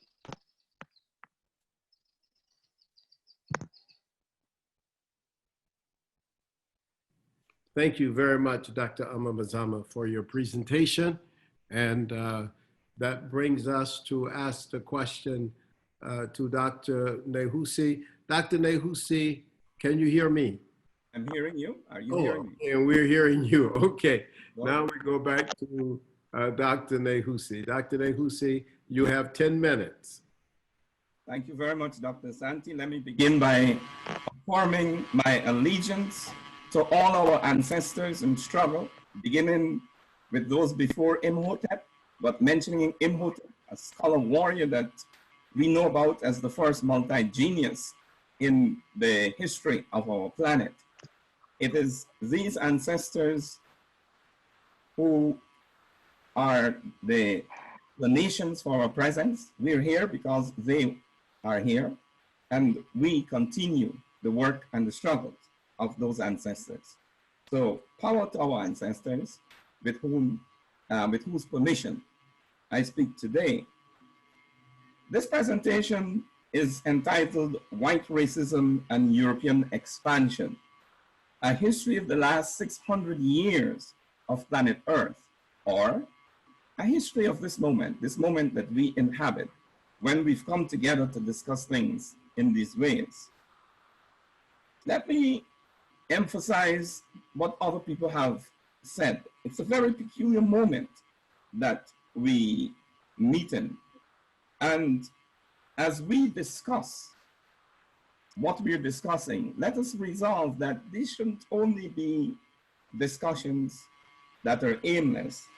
Let us have discussions where we listen to the stories, the experiences, the perspectives of each other, so that we're better armed to make important interventions in a resolute attempt at changing things.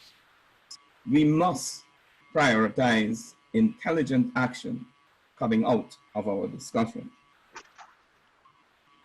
Now, one of the most significant developments over the last 600 years of planet Earth is the rise of Western Europeans, the domination over large parts of, and especially the material prosperity that is a consequence of that domination. Of course, we must be clear that there were many other peoples who established long-reigning civilizations with great advances in the history of the world.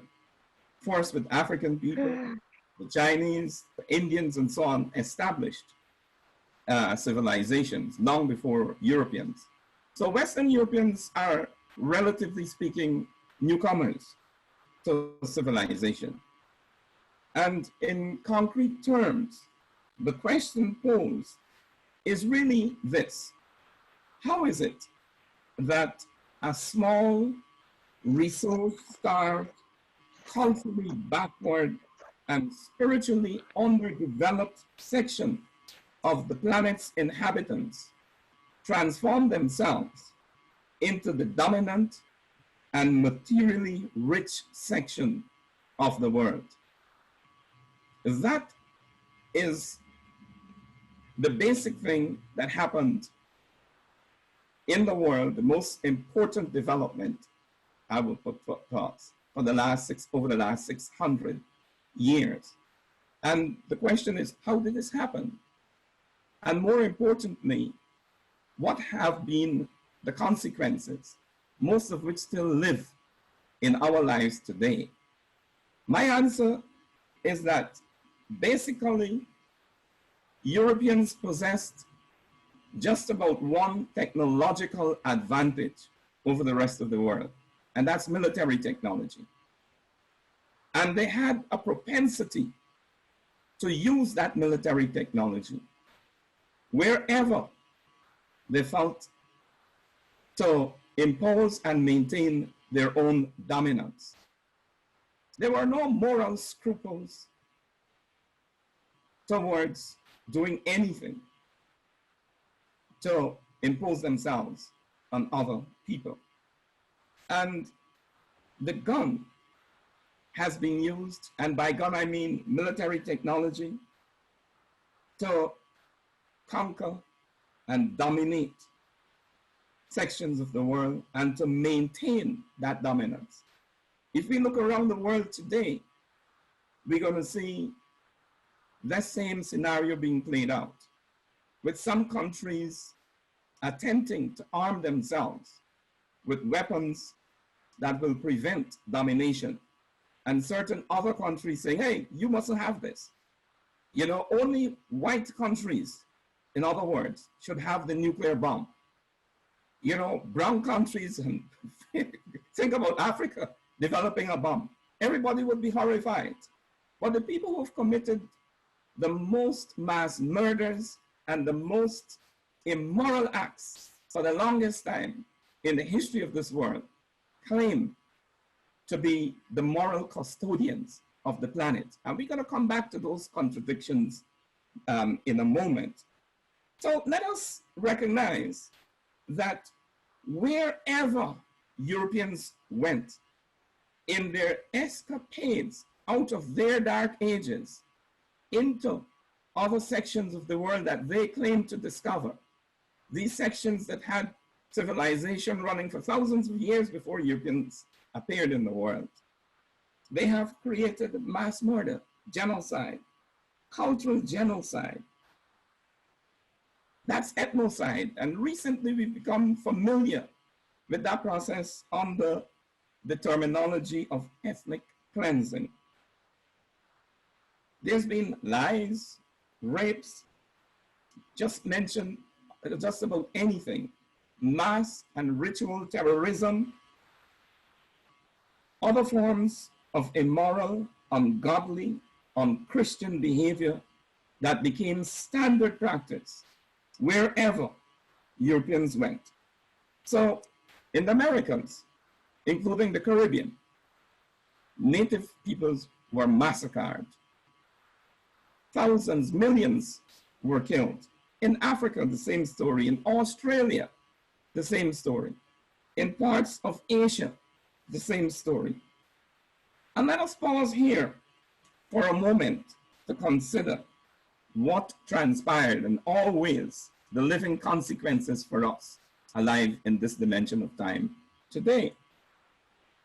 We must factor in the destruction and distortion of the world's storehouses of indigenous knowledge, information, insight, technique, and the intergenerational conversations through which all of this were continuously improved upon and transformed forward from one generation to the other. All of that was substantially destroyed, distorted, or arrested to various degrees. And Europeans imposed themselves and their cultures or culture upon other people. It is not coincidental that we meet here in this country and we're having this conversation now. The two people who suffered the most and the longest from these Western European depredations have been indigenous Americans and African people. And our experiences at the foundation of the United States of America offer us a unique vantage point from which to understand the history of this moment. In other words, why are we here? Where are we coming from? Let us focus for a moment upon the African Holocaust, or the African aspect of this Holocaust. We understand, we recognize that Native Americans are still experiencing a Holocaust, but I just want to focus in the small time available upon the African aspect of this Holocaust, and because it's us also. Dr. Nehusi, you have one minute, okay? Okay, let me just say that wherever we have experienced, African people have experienced Europe in this way, it has been the imposition of Western European culture in an effort to make African people into the N-word as a result of that imposition of Western European culture. So all the features of Western European domination came out of that moment and that culture. So race, sex, color, and all those other contradictions that we know about have been imposed upon us in that moment of contradiction. The police brutality we experience today came out also of that moment. We were policed, as some of our colleagues have said, by forces that have become the police today, modernized, if you wish, into the police today. So the formation that we know as local police forces are still the same in terms of their purpose, their intention, although they continue to update themselves. Police brutality, therefore, is but one aspect of our experience in these places, and we must see it as that. I end with two observations. One, that we have to ask, how is it that a nation that could send millions of its citizens to fight for liberation of white people in Europe, of brown people, they say, in Korea and Vietnam, in Afghanistan, and in Iraq, who could send men and women to space and men to the moon? A can-do nation has refused to do for a large section of its citizens. It's an absence of political will. It's not an absence of capacity. Thank you. Thank you very much, Dr. Nehusi. Thank you very much. I appreciate it so much. Thank you kindly. I'm so pressed for time for so many people who still remain here, and I appreciate it. We're trying to keep our speakers to 5 to 10 minutes. So at this time, Dr. Ibram Kendi, Director of the Anti-Racist Institute at Boston University, an anti-racist proponent, the author of How to Be an Anti-Racist, the National Book Award winner for Stamped from the Beginning, and who has been called in the Washington Post the ascendant intellectual of his time, is a graduate of Temple University's Department of Africology. We're happy to have Dr. Kendi here today for 10 minutes. Thank you. You're welcome. Thank you so much, Dr. Asante, and it's truly an honor to be a part of this this conference. And I'll probably go way less than 10 minutes. But I just wanted to speak briefly about what I've been calling the racial pandemic within the viral pandemic. And by late March of this year, the COVID-19 was considered by many to be the so-called great equalizer. At the time, we did not have any racial data to even know whether indeed this coronavirus was the great equalizer. But then in early April, some of us started calling for racial demographic data on who was being infected, on who was being killed. And as soon as states started releasing, as many of you know, racial demographic data, we began to see from the beginning that Black people were disproportionately dying of COVID-19. And really since that time, Black people have been dying at nearly twice the rate of their population across the United States. And since that time, the highest death rates in the country have been in typically majority Black counties. Majority Black counties like Southwest Georgia, around Albany, Georgia, which really for 2 months has had the highest death rates, even though, and so what was fascinating was by mid-April, when this became a national story, when people began to realize that Black people were disproportionately infected and dying of COVID-19, there wasn't a new recognition that there was a pandemic emerging, thereby resources were needed, thereby attention was directed. No, what initially happened was Black people were blamed, as usual, for their own deaths.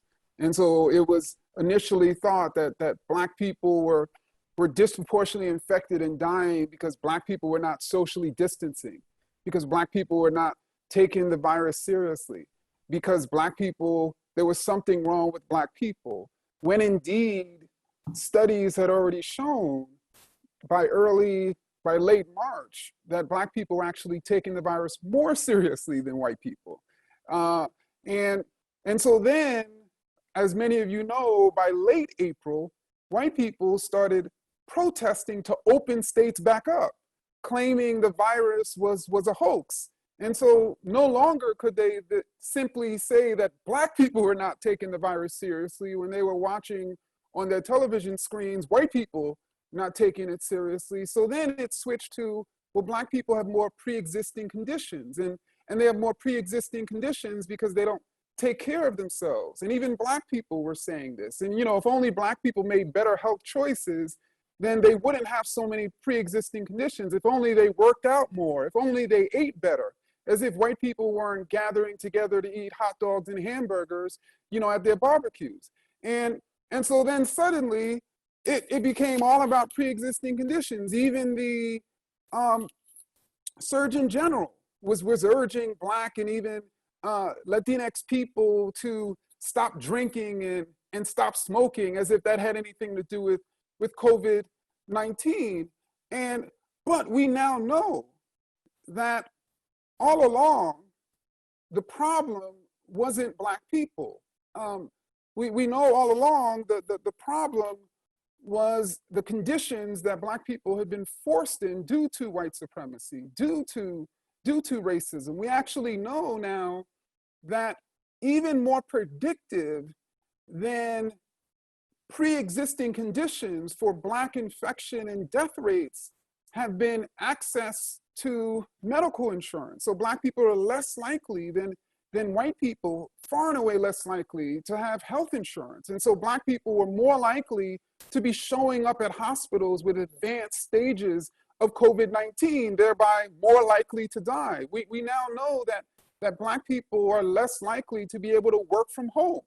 They were forced, of course, to leave their homes and work in positions as so-called essential workers, even though they were never treated as essential. We know that more predictive than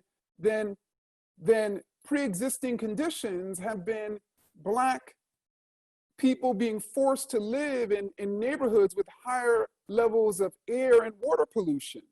We also know that it's also due to the fact that Black people are more likely to live in what's called trauma deserts, in which there isn't access to high-level trauma care as those Black folks are suffering in Southwest Georgia. And so we now know that America was killing Black people at the same time COVID-19 was killing Black people. And then America was then blaming COVID-19 and Black people for the deaths of Black people. When all along, America was the problem, when all along white America was the problem, denying their role in the history of their racism towards Black people. And then what was fascinating, and what remains fascinating, and then I'm gonna sort of be quiet, is, by late April, you had white people protesting, of course, to reopen states. And then when governors realized that it was Black people who were dying, especially the governor of Georgia, suddenly they were able to reopen states. And suddenly there was no longer a pandemic. Suddenly it doesn't matter if people are out sort of infecting each other. And then you had these, again, white people saying that, you know what, I want the freedom to infect people. And I wrote an essay on this, and I talked about this being like the slaveholder's mentality. In other words, I as an individual want the freedom to infect all of those people. Forget that the community wants freedom from me. No, I want the freedom to infect people, to enslave people, to exploit people. And in many ways, we've been fighting against a form of white supremacy that desires that individual freedom to infect, to enslave, to kill, to exploit, while Black people, while African people has been fighting for this community freedom from slavery, from exploitation, from poverty, right? And I think in many ways, this has been one of the sort of grand battles. Ever since slave traders arrived on the shores of Western Africa hundreds of years ago, imagining that they were bringing civilization when we all know what they were bringing. Thank you. Thank you very much, Dr. Kendi, for that presentation, and we will look forward to hearing more from you. Our next speaker, as we move on with this webinar, is Dr. Ronaldo Anderson, who is a professor at Harris Stowe University in Missouri. He is the major Afrofuturist intellectual leader, perhaps. He's known all over the African world and Europe for his work on Afrofuturism. His book, Afrofuturism, which he co-authored, Afrofuturism 2.0, helped to shape the field of Afrofuturism. Dr. Ronaldo Anderson. Thank you, and I'd like to thank you, Dr. Asante, and the Temple faculty for inviting me to participate in this. Several years ago, during the time of the Ferguson Rebellion here, a lot of the ideas that we would later call 2.0 we used to create what we call the Black Speculative Arts Movement. That was co-founded by people like John Jennings and myself. And we started advancing these Afrofuturist ideas because we were basically dissatisfied with the neoliberalism of the Obama administration, which, truth be told, the prison industrial complex was administered just as well under him as it was under previous presidents. And so we put together this second wave of Afrofuturism and the Black Speculative Arts Movement to start providing an alternative vision to Black neoliberalism, and then focus on institutional examples of white supremacy and other potential threats to African life around the world. When I thought of today's topic of racism and anti-racism in the social contract, I had to take a look at what is a social contract. And it's basically where the members of the society to cooperate to sacrifice some benefits for the greater good. And it comes from thinkers like Hobbes, Rousseau, and Locke. Black Americans have never been a part of a social contract in the United States. And the example that we have to look at that is every contract that they ever made with the Native Americans, they broke. So what Black Americans, African Americans, and people of African descent we're under what Charles Mills calls a racial contract. And Mills talks about, in contrast to the social contract, where you have a defensible moral code, the racial contract is characterized as an unjust exploitive society ruled by an oppressive government and regulated by an immoral code. Furthermore, this racial contract rests on three existential claims. White supremacy, both local and global, exists and has existed for centuries. White supremacy should be thought of as a political and economic system. And finally, white supremacy can illuminatingly be thought of as based on a contract between whites. This contract has white elite signatories with all whites as beneficiaries of what Du Bois described as the psychological wages of whiteness. That's why they're all upset about their Confederate flag and monuments and stuff being challenged at the moment. And this situation has led to a crisis in white Western civic society, where this contract prescribes for its signatories an inverted epistemology, an epistemology of ignorance, a particular pattern of localized and global cognitive dysfunctions, producing the same ironic outcome that whites will be unable to understand the worlds they themselves have made.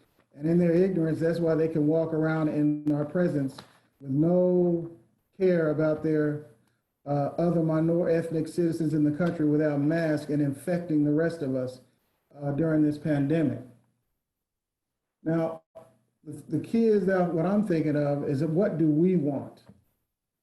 Since the racial, I think right now the racial contract looked like it's going to be amended, because an earlier part of the contract, I think, was the system, elite whites giving their blessing to the previous president to be elected, thinking that would help modify the racial contract. And now it appears we're being offered a Black woman as a potential vice president candidate.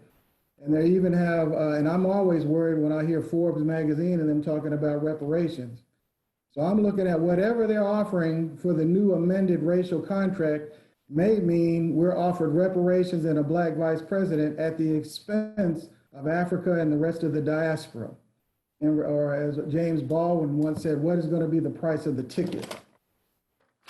Now, to this end, in this current moment, what is the Black Speculative Arts Movement doing? Two things we're doing right now. One, a few weeks ago, we started an online art exhibition, and it's called Curating the End of the World. And we came up with that title because of this intersection of this plague, the economic crash, and the threat of global white supremacy, or what I call chimerica, because China and the United States, the white elites, are jointly partnered in exploiting people of African descent in Africa. So that's why I call it chimerica. However, as we chronicle this pandemic and curating the end of the world right now, and we're going to be doing it in conjunction with New York Live Arts for the next year, we're going to be collecting all these ideas and art to chronicle what happens during this era of social change. And I think we believe, despite the efforts of the Black Lives Matter reform movement, that will not be enough for what we need going forward into the future. We recently published, with the aid of some Mexican brothers and sisters in Mexico on their platform, Terremoto, we put together a document. I co-authored it with Tiffany Barber. It's called The Black Angel of History. And we're looking at those ideas of the Black Angel of History and related to art and creativity, technology, Pan-Africanism and geopolitics, and the accelerating pace of change in relation to this plague. And one of the things we're arguing now, we need a contract for the Black International.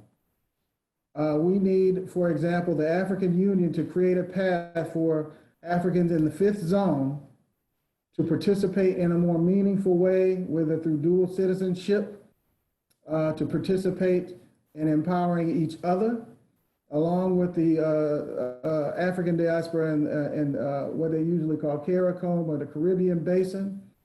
And we need an international Black social contract to be formulated. And I think some of that seems to be on the horizon now, as I know that the African Union is going to be going to the United Nations on our behalf, dealing with this issue of racism.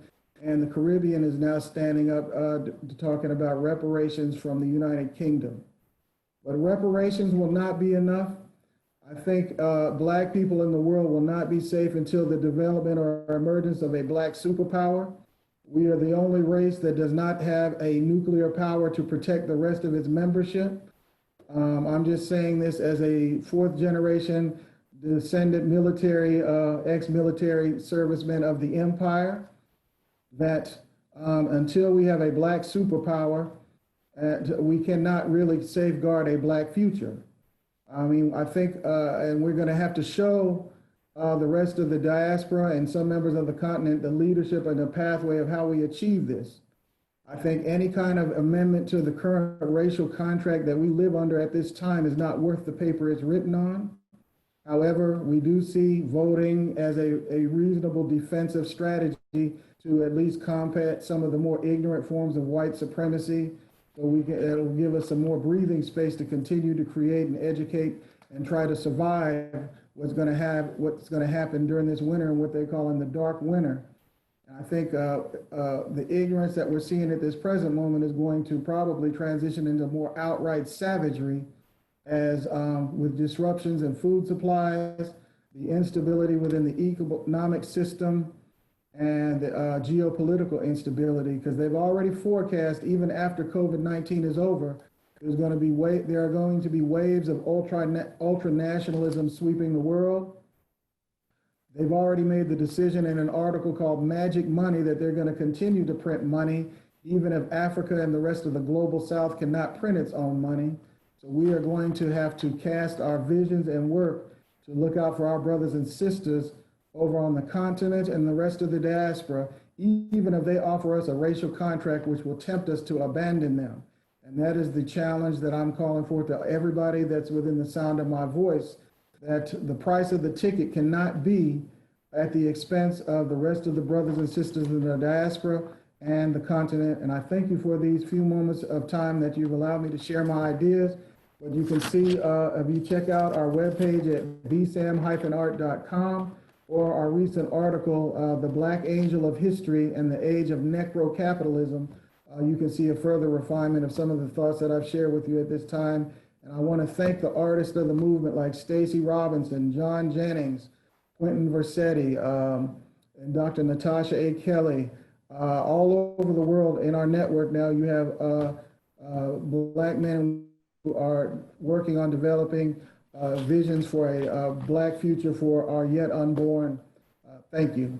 Thank you very much. Thank you very much, Dr. Rinaldo, and thank you for putting us back on time. You're about 2 minutes behind, but you did a good job of putting us right where we need to. Well, Brother Floyd only had 8 minutes and 46 seconds. So there you go, right. I appreciate you so much. I should point out that we're probably going to go to the attendees, and there are nearly 800. We had up to about 900. But I want you to know that we're probably going to go until 5 p.m. because we still got speakers. We were scheduled to 4, but we still have speakers, and we're probably going to go to 5. And I want to thank, in case Michelle Bonilla has to leave, she's been an incredible administrator to help us technically here. And so we now have Taharka and Belinda, I guess, will carry us through. So the next speaker is Professor M.K. Asante, and the name really sounds like my name. He is associate professor at Morgan State University in Baltimore in film. He's a filmmaker, The Black Candle, and he's the author of several books, including Buck and It Is Bigger Than Hip Hop. And he is the host and executive producer of Wild Black, a Snap original docuseries currently nominated for a Critics' Choice Award. Professor M.K. Asante, you have 10 minutes. All right. Thank you so much, Dr. Malefi Kate Asante. It's really, I'm so honored to be on this incredible, panel conference. I'm so honored to be here virtually. I'm so honored to be amongst some of the leading, most powerful, profound intellectuals in the world. And so it's such an honor, and it's even more of an honor, I have to say this, to be your son.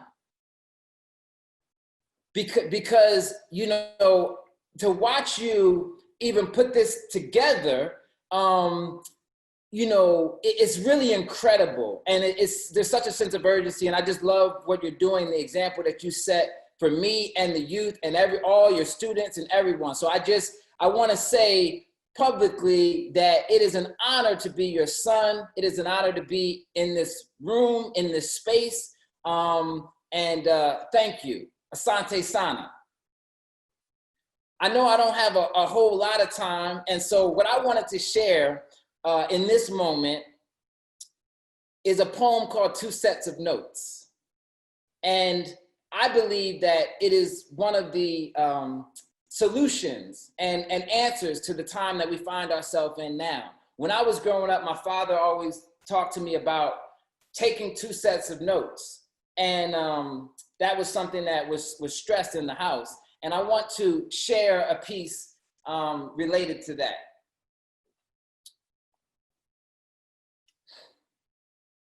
I find myself feeling as if I am touching the ground and the ceiling. In schools that do not engage in healing, they simply open the wounds and entrap me in rooms where I am consumed by hypocrisy. But hold on.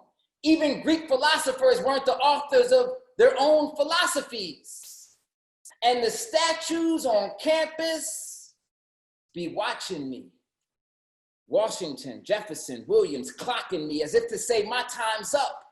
But I don't run laps on tracks. No, I run laps around the scholars of tomorrow because their new schools of thought are merely our histories borrowed. And they labeled me militant and Black national radical. They tried to put my learning process on sabbatical. But I don't apologize. I spit truth into those eyes that have been infected by those lies. Then they try to get me to see their point of view from a cat that looked like me. But he don't walk like me, talk like me, or act like me. And that brother started running when I asked if he was Black like me, mastering their thoughts and forgetting our own. And you wonder why we always feel alone. From the media to academia, hanging brothers like coats. That's why in they schools, I always take 2 sets of notes. 1 set to ace the test, and the other set I call the truth. And when I find historical contradictions, I use that first set as proof that Black youth's minds are being polluted, convoluted, diluted, not culturally rooted in anything except the Western massacre. That's why in school, we were taught to be scared of Africa. We viewed our mother's land through the eyes of racists like David Hume and Immanuel Kant, not knowing Immanuel Kant tell me nothing about a land he's never seen, a land rich with history, beautiful kings and queens. But they had us believe otherwise. The history they taught was built on high-rise lies. They didn't teach me that the pyramids were completed before Greece and Rome were conceptualized. Then they tried to get me to see their point of view from a cat that looked like me. But he don't walk like me, talk like me, or act like me. And that brother started running when I asked if he was black like me, mastering their thoughts and forgetting our own. And you wonder why we always feel alone. From the media to academia, hanging brothers like coats in they school take 2 sets of notes. One set to ace the test, the other set I call the truth. Use those first set as proof that black youth minds are being polluted, convoluted, diluted, not culturally rooted in anything except the Western massacre. You can't be scared of Africa. You cannot view your mother's land through the eyes of racists like David Hume and Immanuel Kant, not knowing Immanuel Kant tell me nothing about a land he's never seen, a land rich with history, beautiful kings and queens. But they had us believe otherwise. History taught on high-rise lies. They didn't teach us that the pyramids were completed before Greece and Rome were conceptualized. Can it be any clearer? Black students, look in the mirror. You are a reflection of divinity. Don't let them fool you with selective memory. Walk high, listen to the elders who spoke. Black students, always take 2 sets of notes. Hey, Asante Sana. hey. Asante Sana, MK Asante, thank you very much. Thank you, I appreciate you. Presentation. All right, go out and make the film. And by the way, I just want to give a shout out to Dr. Abdullah, whose daughter is actually featured in our show Wild Black on Snapchat. All right, thank you very much. Appreciate you. Asante Sana, is Dr. Nilgan Anadolu Okur in the audience, in the panel? I don't see her, I didn't see her name, but she was scheduled to be here. So Dr. Zizwe Poe. Dr. Poe is a professor of history at Lincoln University, and he is the creator, the founder of the Black Studies program at Lincoln University. He's the major authority, I believe, on Kwame Nkrumah and the author of the important book, Kwame Nkrumah's Contribution to Pan-African Agency and Afrocentric Analysis.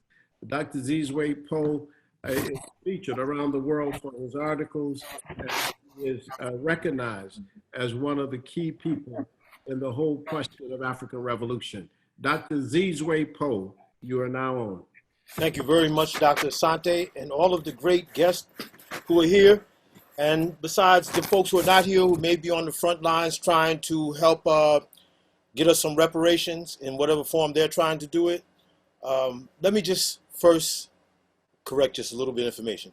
I did not found Black Studies at Lincoln University, but I am one of the creators of the Pan-Africana Studies, which is a descendant of Black Studies. It includes Black Studies, plus tries to give some kind of a political, historical connection to power, as some of the speakers had talked about. So following the lead of Dr. Asante, who was my dissertation advisor and was a very good mentor years ago, I won't try to date him, but following his lead, and also all of these other people I know, Dr. Dove, how y'all doing, everybody, Dr. Karanga, sorry, I had to do that. I have to recognize people I haven't seen in a while, and that the fact that we're brought here on this auspicious occasion.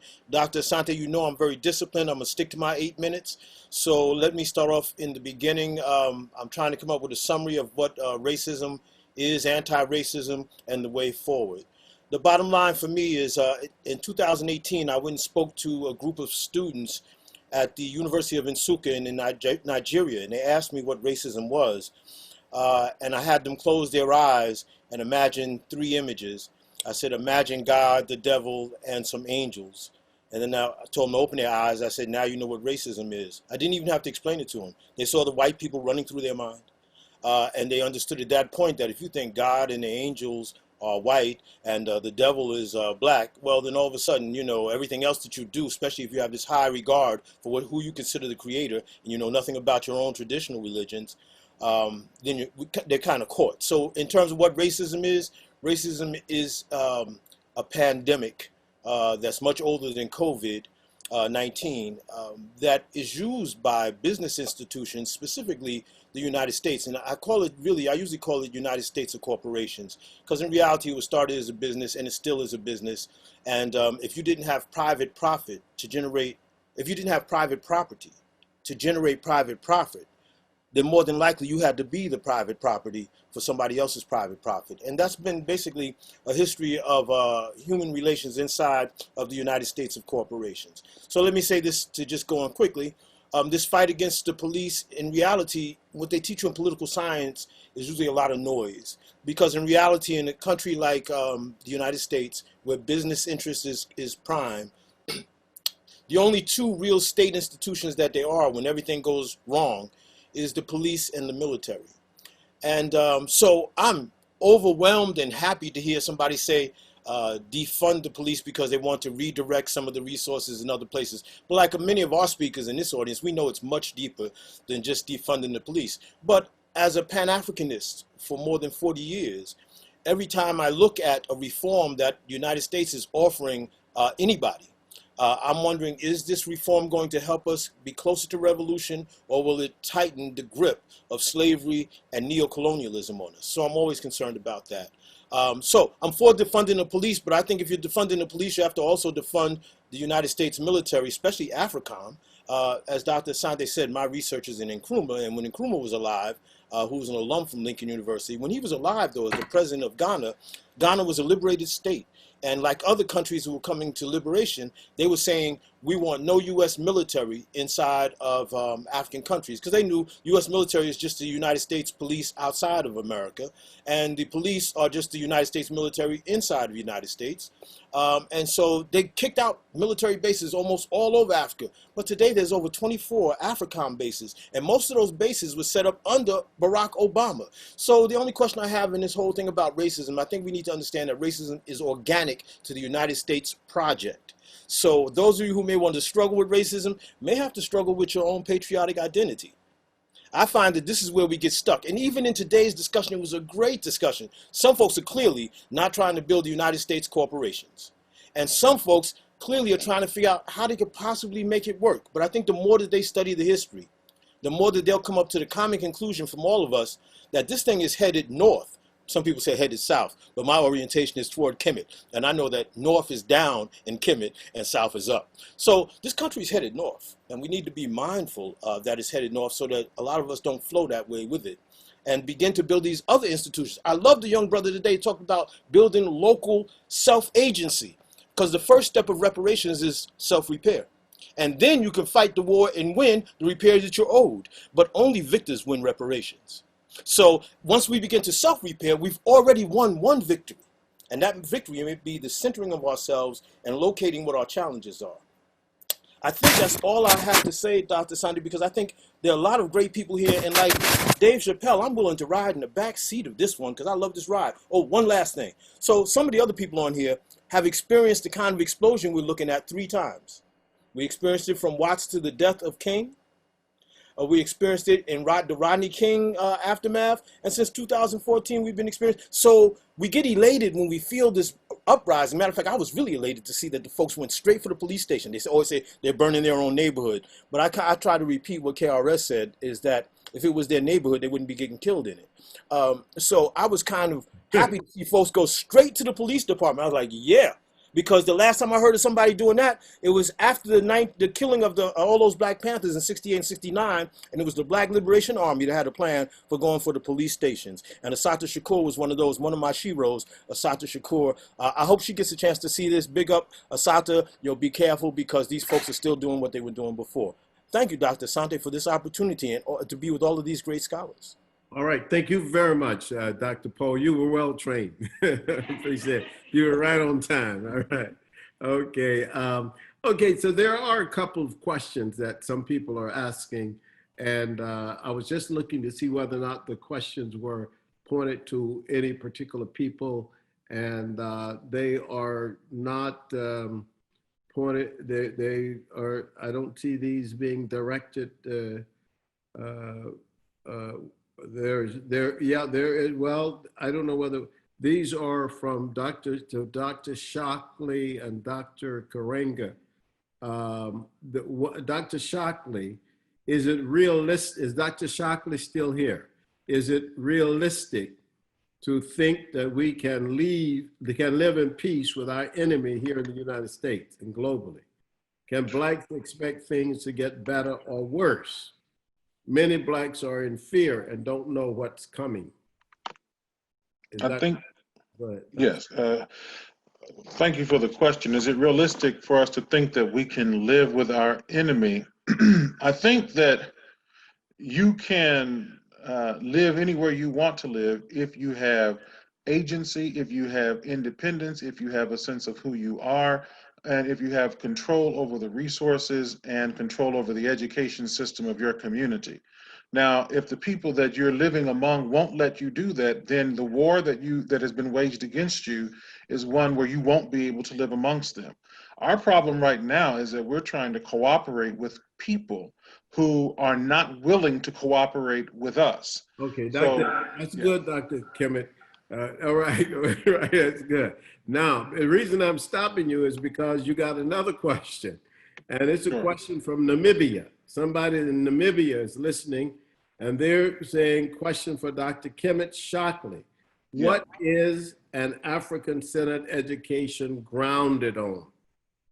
What's the grounds for an African-centered education? Is what this is grounded in African culture. It means the adults become familiar with, and they're in their process of re-Africanization. And what they do is they transmit that which they have as a part of who they are to the children. The same way you can be grounded in a Eurocentric education, which means you'd be grounded in all the things we're currently grounded in, which are not a part of who we are, and they're foreign and alien to us, and we transmit that to children. We can do the same thing using what we really actually need, which is our own cultural ideas, motifs, and things of that nature. Thank you. Dr. Amari Johnson. Dr. Johnson, there are models of community building that are working in the United States, but not much publicity is provided. Question, how do you work with your allies? Allies have different levels of consciousness about the struggle. Dr. Johnson stepped away. Dr. Johnson stepped away. Dr. Karenga, we have a question for you, and I think we should go forward after this. This question is, how can community, Dr. Karenga, how can the community stop the Black on Black killing each other and innocent children? It's out of control. What can we do to help, to be a solution?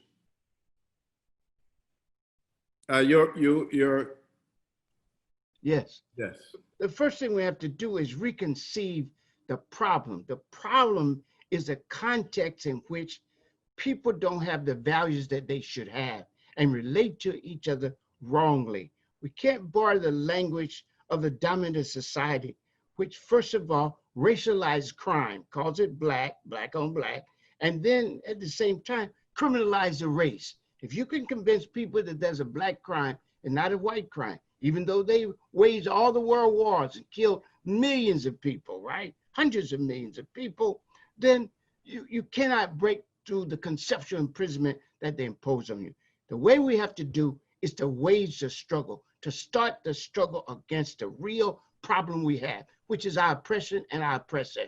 And so what we have to do, if we spend time on that, we have less time to turn, as Fanon said, turn our violence or our negativism on each other. We need to learn a different language. We can't present a whole conversation about what white people are doing and forget to talk about our culture. One of the most important things we can do is dialogue with our culture. And by culture, I mean the totality of thought and practice by which a people creates itself, celebrates, sustains, and develops itself, and introduces itself to history and humanity. And if we do that, ground ourselves in our own culture, speak our own special culture truth, we can reclaim our lives and begin to relate to each other as African people. But we must do it in the process of struggle, internal struggle and external struggle at the same time. In fact, we see ourselves evolving in our own history, reshaping the world in a more human and productive image, and in the interest of African people, human good, and the well-being of the world. Thank you very much, Dr. Karenga. Dr. Molina Abdullah's guide for who to contact in emergent, urgent, and situations of distress need to be shared with all communities of color.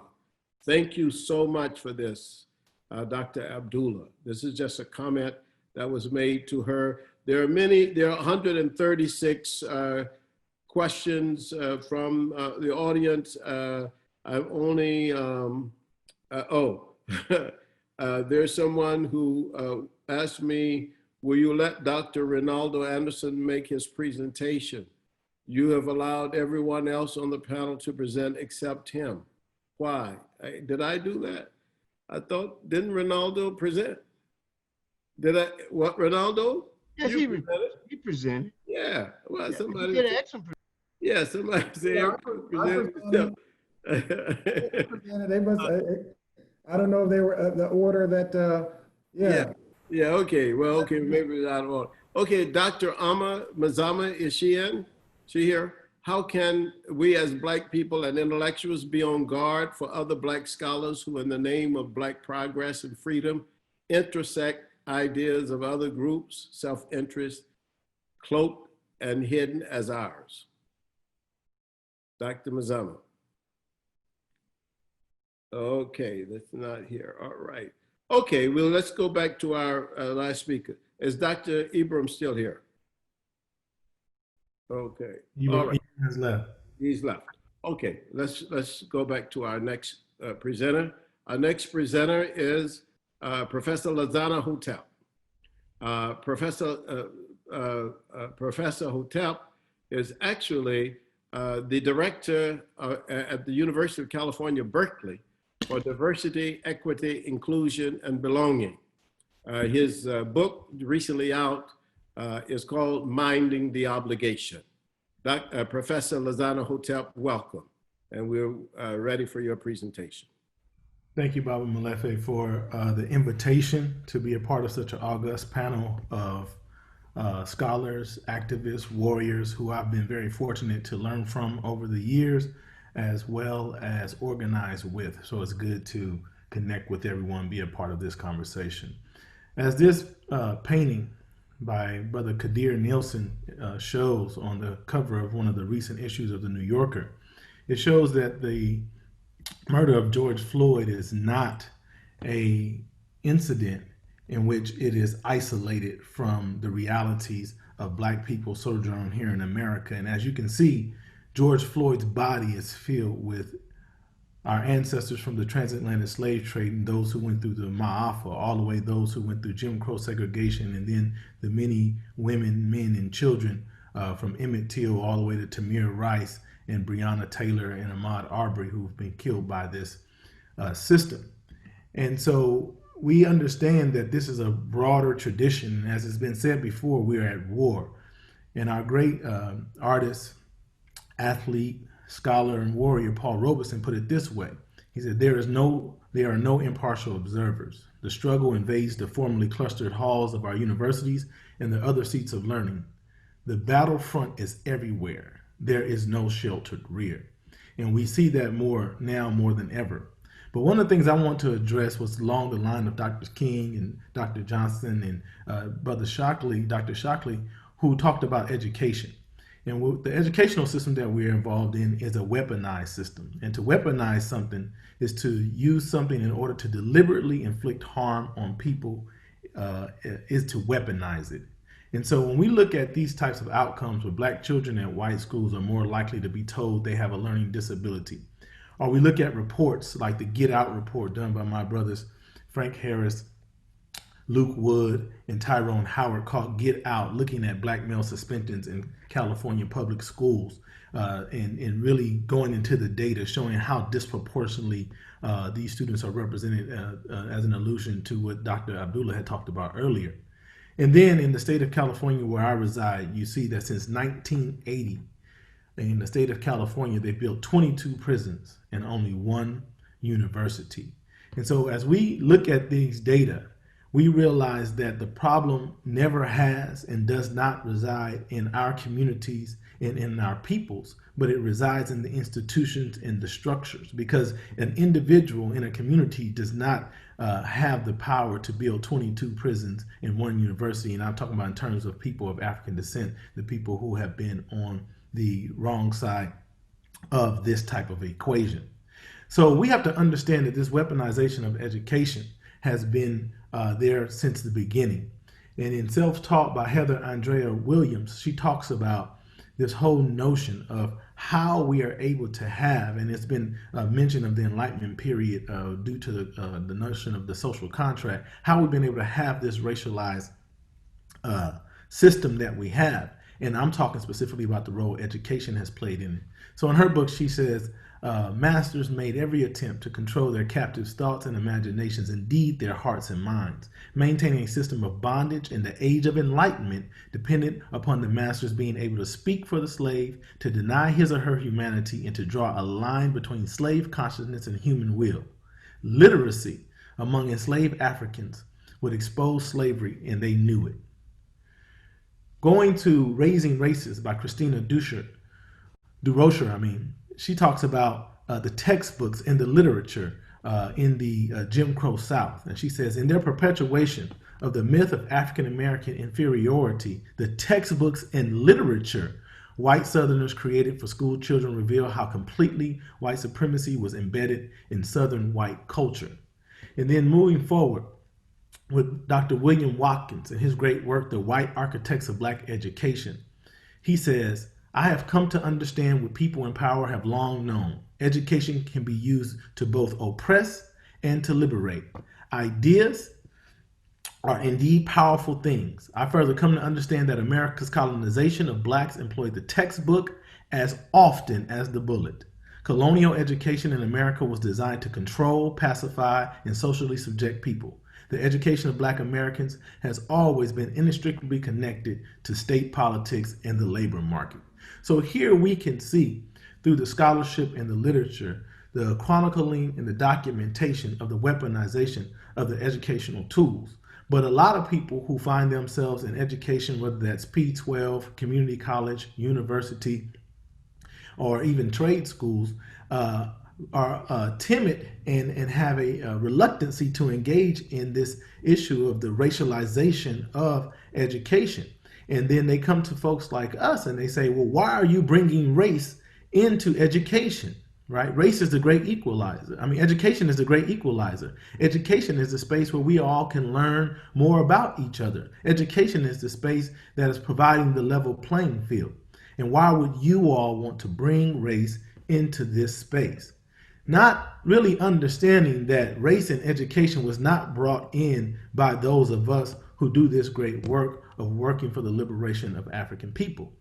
You got to understand that if you look for the actual essence in Western American education, and you look at the foundations of it, you'll see that it was founded on this notion of eugenics and this notion of a hierarchy of races, and there being a purer race, which they labeled as the Caucasian or Aryan race, and then a spectrum of races that go down to the bottom that ends with the African and or the Negroid race.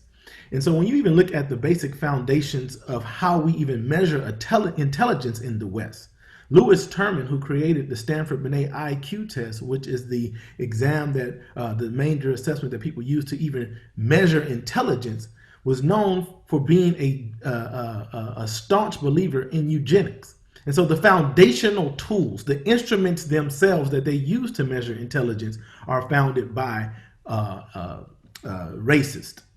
Then you have the father of the standardized testing of the SAT, was interested in mental testing while he was at Princeton. Now, Terman was at Stanford. Brigham's at Princeton. So these aren't people in pickup trucks with rifle racks in the back. These are people at the most prestigious universities on the globe, and they were enthusiastic members of the eugenicist movement. And so when you see students post things like this, colleges be like, we are against institutionalized racism. Baby, you are the institutionalized racism. This particular tweet has a lot of merit, understanding from which we came and where we are. But our people have not always sat back and been victims of this system. We have always engaged this system. We have always fought this system. And in many ways, we fought this system, especially during enslavement and right after the Civil War. It says freed people, not northern whites, initiated the educational movement in the South while the Civil War was being fought. And then we have Dr. Molefi Asante's great book, The Revolutionary Pedagogy, Primer for Teachers for Black Children, talks about the notion of Afrocentricity and how we've gone throughout the country. Dr. Molefi Asante, Baba Asa Hilliard, and so many others, and implemented African-centered curriculums within the public school and the charter school systems. But to Dr. Johnson's point, one of the greatest hallmarks, and to also Kim Shaki's point, was when we began to create our independent institutions, as represented by those that were members of the Council of Independent Black Institutions, starting with the East in Brooklyn, New York, and then proliferating throughout the United States of America and even in some international formations.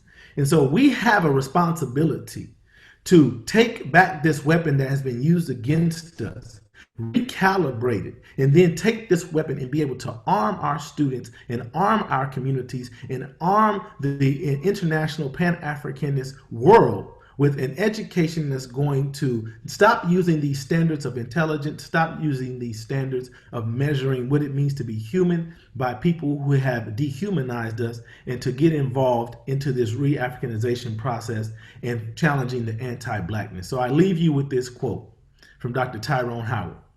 Individual acts must transform into collective action, and educators can be part of that change.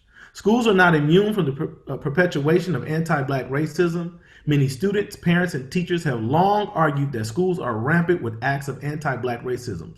Schools can be and should be better, and they must be part of the solution in racial reckoning and healing. If deliberate steps are not taken to end anti-Black racism, it will continue to cause irreparable harm to Black students. It will also leave an indelible print on the minds and psyches of non-Black students.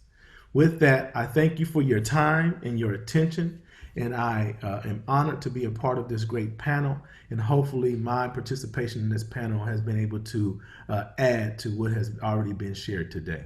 Thank you very much, Professor Hotep. We're moving right on with Dr. Patricia Reed Merritt, who is a university professor, and I hope I get this right. I got some things wrong earlier, but I think the founder of the Africana Studies program at Stockton University, one of the most prominent scholars on race and racism, and whose 2-volume work, if you haven't seen it, your library doesn't have it, you should have them to get it. It's called A State-by-State History of Race and Racism in America. It is, from what I've seen, the most comprehensive state-by-state record of racial abuse that I've seen. And she's also the author of many other books, including Race in America, How a Pseudo-Scientific Concept Shaped Human Interaction. My good friend, Dr. Patricia Reed Merritt, you got 10 minutes.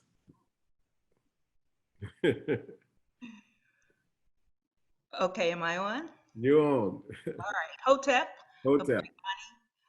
Good to see you, Dr. Asante. Thank you for inviting me. Good to see my other friends, Dr. Milana Karinga. Wonderful to hear you.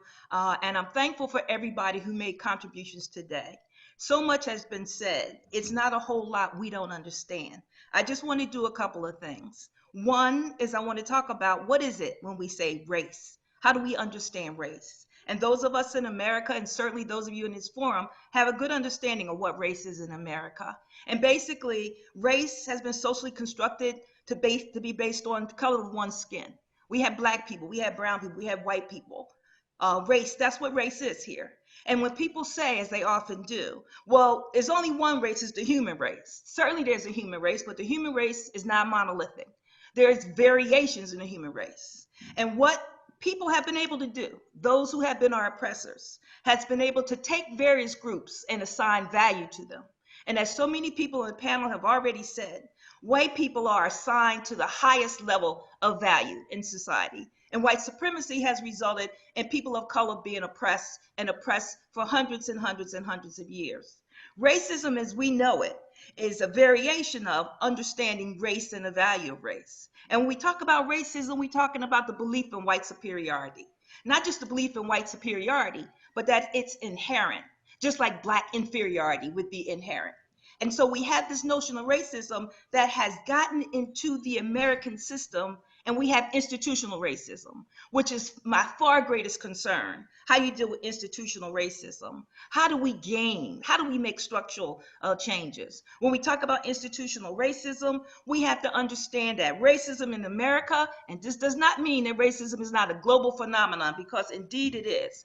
But when we talk about racism in America, we're talking about a value that is as American as apple pie and baseball. It's embedded in the American culture from the very beginning. It's in the fabric of the culture.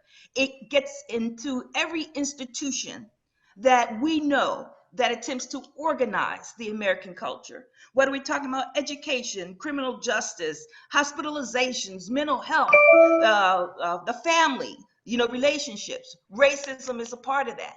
And that's something that we all need to understand, because when we talk about the things we need to do right now, and I think this is what this is truly about. People have made wonderful comments about where we have been, where we're going, wonderful. But we need to talk about this moment. It's this moment that has brought us all here. And what we need to understand about this moment is that we have opportunity for change, for more change, but it's not disconnected from previous moments. It is not disconnected from the liberation struggle that has been going on for 400, 500 years. It is not something that emerged as a result of our recent crisis. It's just what the current generation is going to do to advance the struggle for liberation for Black people. And as you know, Fanon always reminds us that every generation has to decide what their contribution is going to be to the advancement of the struggle, to the advancement of Black freedom. And that's the challenge for this generation. And so there are many things that we can look at that's happening today that certainly do give us hope. But we have to connect them with all the struggles that went before, the struggles that we engaged in the past, how we advanced, where we were successful, and where we made some errors. When I think about where we are today, and when I think about limiting my comments to 8 to 10 minutes, I think of AE. That's what I tell myself. And what does that mean? A means we have to start from a place where we acknowledge that something was wrong, something has gone wrong. We need acknowledgement. You can't have people acting like, as so many people have said, I didn't know all this was going on. Okay, we don't know why you weren't woke, but you woke now. And so we're talking about acknowledging where we are. We're also talking about an awareness. We need an awareness. We can't have people acting as if they have no memory of what happened in the past, that they had no exposure to race and racism. And so you have to be part of that. You do have to have the E, as I say, AE. Education, not education to oppress, but education to liberate. And we have to have education.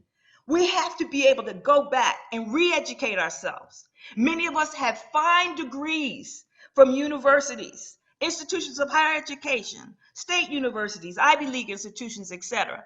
But as my mentor, Dr. Thad Mathis, always told me, you went there to get your training. Education occurs in the Black community. You have to find your education based on knowledge that's a reflection of who we are, where we've been.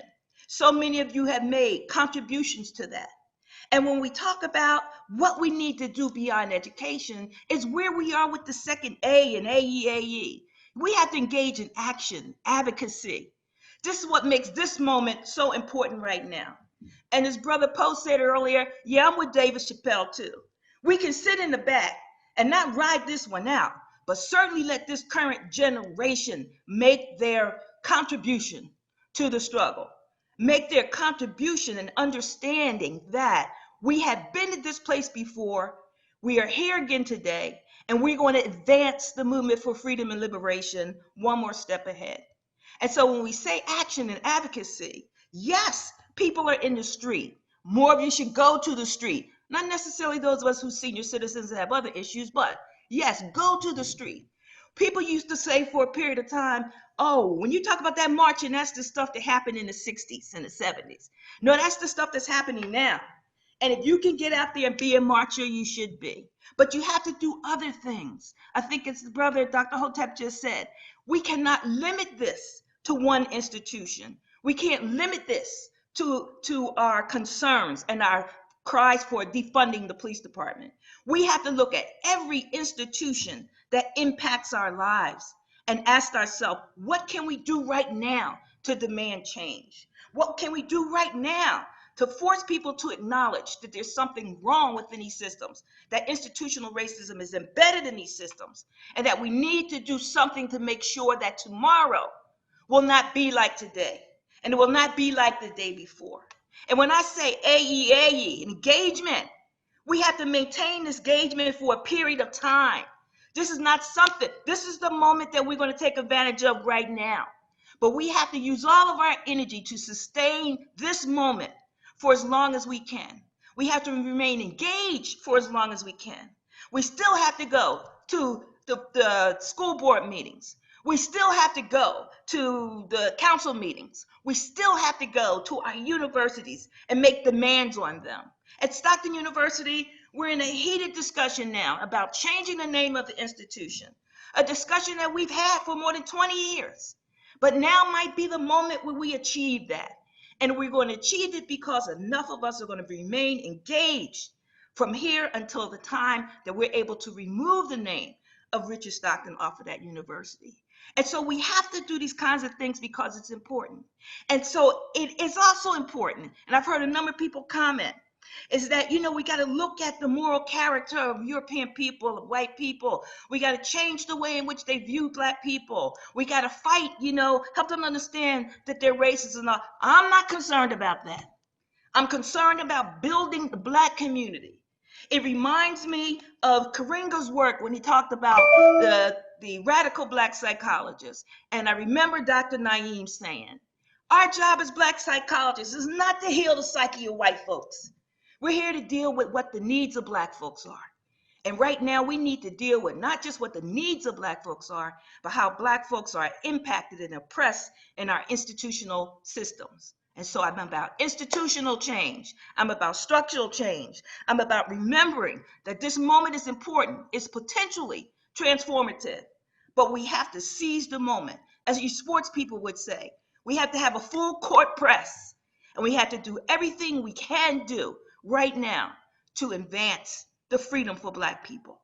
And so when we talk about freedom and liberation, I'm fond of saying our struggle begins in the realm of the spirit, and it extends itself to fight for our freedom and liberation in every aspect of our lives. If you ask me, what do I want? What is the social contract between America and Black people? It is to allow us, and we will demand that we're able to live, to maximize our human potential to its fullest. Asani Santi. All right. Thank you so much. Thank you. Dr. Reed Merritt. Okay, we're coming now to our next presenter, who is Dr. Sonia Peterson Lewis, who is an associate professor at Temple University, studies racism and communities, and particularly I've engaged her in questions of the inequality in small towns. She's from North Florida and I'm from South Georgia. And we often talk about racism, particularly around industry, chemistry, chemicals, and so on in these small towns. Her latest work is called Designing Questionnaires on Emotionally Charged Social Issues. Dr. Sonia Peterson Lewis. Okay, can you hear me okay? Yes. Okay. Thank you, Dr. Sante, for inviting me to this webinar. Some former students have been helping me set up technology for the fall, and suddenly a hard drive glitch has blocked my images. I had a nice little picture of myself that they took, and I don't know whether that hard drive problem reflects my students getting revenge on me, or the fact that I was able to retrieve a picture of a quilt from my family. Maybe the ancestors saying, stop focusing on a picture of myself and think about them. So I will get on with it. Following the trend that several other speakers have mentioned, the idea is I will share focus on the importance of minding and mining our language in negotiating the social contract. Since the 1990s, Temple University has required all of its students to take a course that focuses on race, what it is, why it is, and how it functions in society, and to affect people's lives. This past fall, to help give my students in a race class some background, and to give myself some background for a short 5-page article we were reading on the construction of race and racial inequality in colonial America, I read a book that has affected the way I think about everything. I don't trust any thought I had before I read this book. The book is In the Matter of Color, Race and the American Legal Process, and it focused specifically on the colonial period. It's by Leon Higginbotham, who's a former judge, but also a law professor. It details every law that was ever written during the colonial United States of America to construct and codify racial inequality, and ultimately racial inequality into our system. One by one, he goes chronologically through the laws that created what we see today. And I was going to read some of those laws, but in the interest of time, I will just say that those laws mandated who could own property, who could grow a garden, who could learn to read, who could testify in court, who could be called upon, who could defend themselves even against other people, and thus who was allowed to kill whom, maim whom, who was allowed to cut off ears, who was allowed to cut off feet with impunity. And those laws granted power to define who was of value, who was of worth, and power corrupts the corruptible. The people on the receiving end of this brutality were usually people of color, Africans in the main, but also Native Americans. And punishments were doled out also to any European who resisted descending into the barbarism that these laws allowed. Joyce King earlier mentioned that the Irish and the hostile stereotypes toward them. All abuses and all abusers have something in common. Prior to their immigration to the colonies, many Irish signed a petition, a compact, that they were not going to be part of the dehumanization of Africans because they had felt that sense of identification with Africans because of what they had gone through at the hands of the British. They were forced to work without compensation. Their lands were taken away for grazing livestock, so they couldn't grow food, which ultimately ended up leading many to have to leave to come to America, which also then impacts Native Americans and everything else after that. But they felt the brotherhood with Africans. But once they got to America, the divide and conquer strategy that is necessary to racialize inequality would soon force the Irish to make a choice between conforming to the demands that the law made for being protected under the label of whiteness to doing what they thought were the right things to do. And all of this comes to a head in what's called the draft riots in 1863, what we call the Irish draft riots. I'm going to skip over some of the laws that Higginbotham mentioned, and I'm going to go, he covers at least 100 laws, everything from birthright to death rights, and everything in between. I was going to read several, but in the interest of time, I will read one law passed in 1680 that has implications for the 4 points I want to make today about the importance of how we speak about things. There was a law passed in 1680 that says, whereas the frequent meeting of considerable numbers of Negro slaves under the pretense of feasts and burials is judged a dangerous consequence, it is enacted that no Negro or slave may carry arms such as any club, staff, gun, sword, or other weapon, nor may he go from his owner's plantation without a certificate. And if he goes, then it should be only for necessary occasions. The punishment, 20 lashes on his bare back, well laid on. And further, if any Negro lift up his hand against any Christian, meaning essentially any European, if any Negro lift up his hand against any Christian, he shall receive 30 lashes. And if he absent himself or lie out of his master's service, in other words, miss work, or resist lawful apprehension, resist being captured, he may be killed, and this law shall be published every 6 months. No regard about the consequences to the person's family or any of that. So as Higginbotham discusses, this law takes away mobility, the right to travel. It takes away the right to resist or prevent those who are moving toward enslaving you. It also takes away the right to self-defense from those who attack you.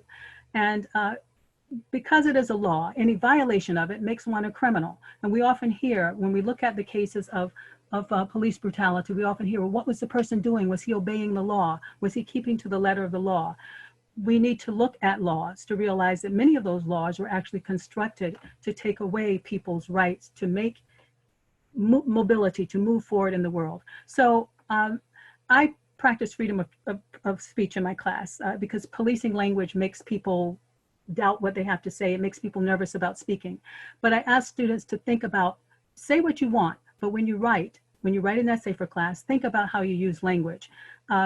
Do not use the laws of language to dehumanize or to take away from the rights that you as an individual want to have and that you think should be shared with others. So redefining the social contract requires that we acknowledge that it was not happenstance, but laws that created the inequalities that we now have an opportunity to change. And as Professor Reed Merritt said before me, if we are not going to have those same issues tomorrow, we have to start thinking how we think about things. So 4 concepts I've chosen to speak about here are these. The concept of society being exposed to racial inequality versus the concept of society's racial inequality being exposed. If you listen to newscasts and read news articles carefully, many proclaim that the disproportionate deaths of Blacks and other people of color and poor people due to COVID and the vigilante and police brutality death of Blacks, that those expose the society to racial inequality.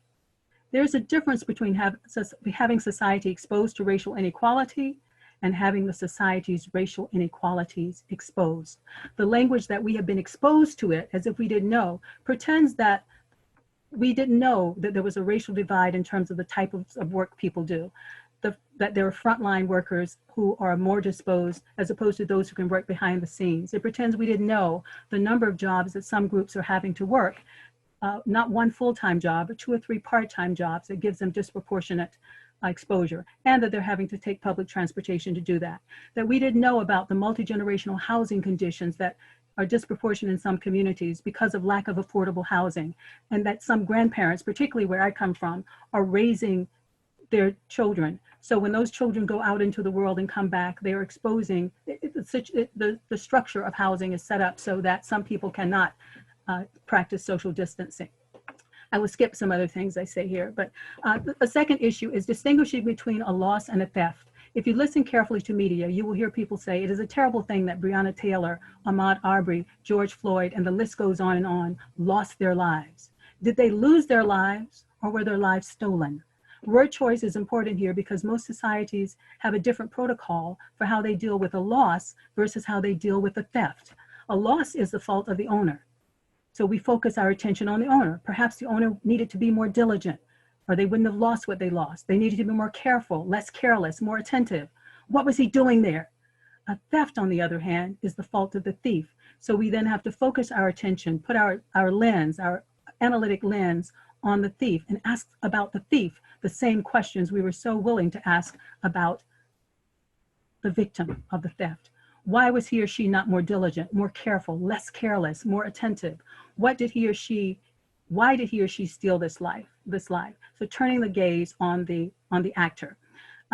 Words matter. Our article also focuses on the fact that the article that I'm writing with a student on this focuses on the fact that Derek Chauvin chose to kneel.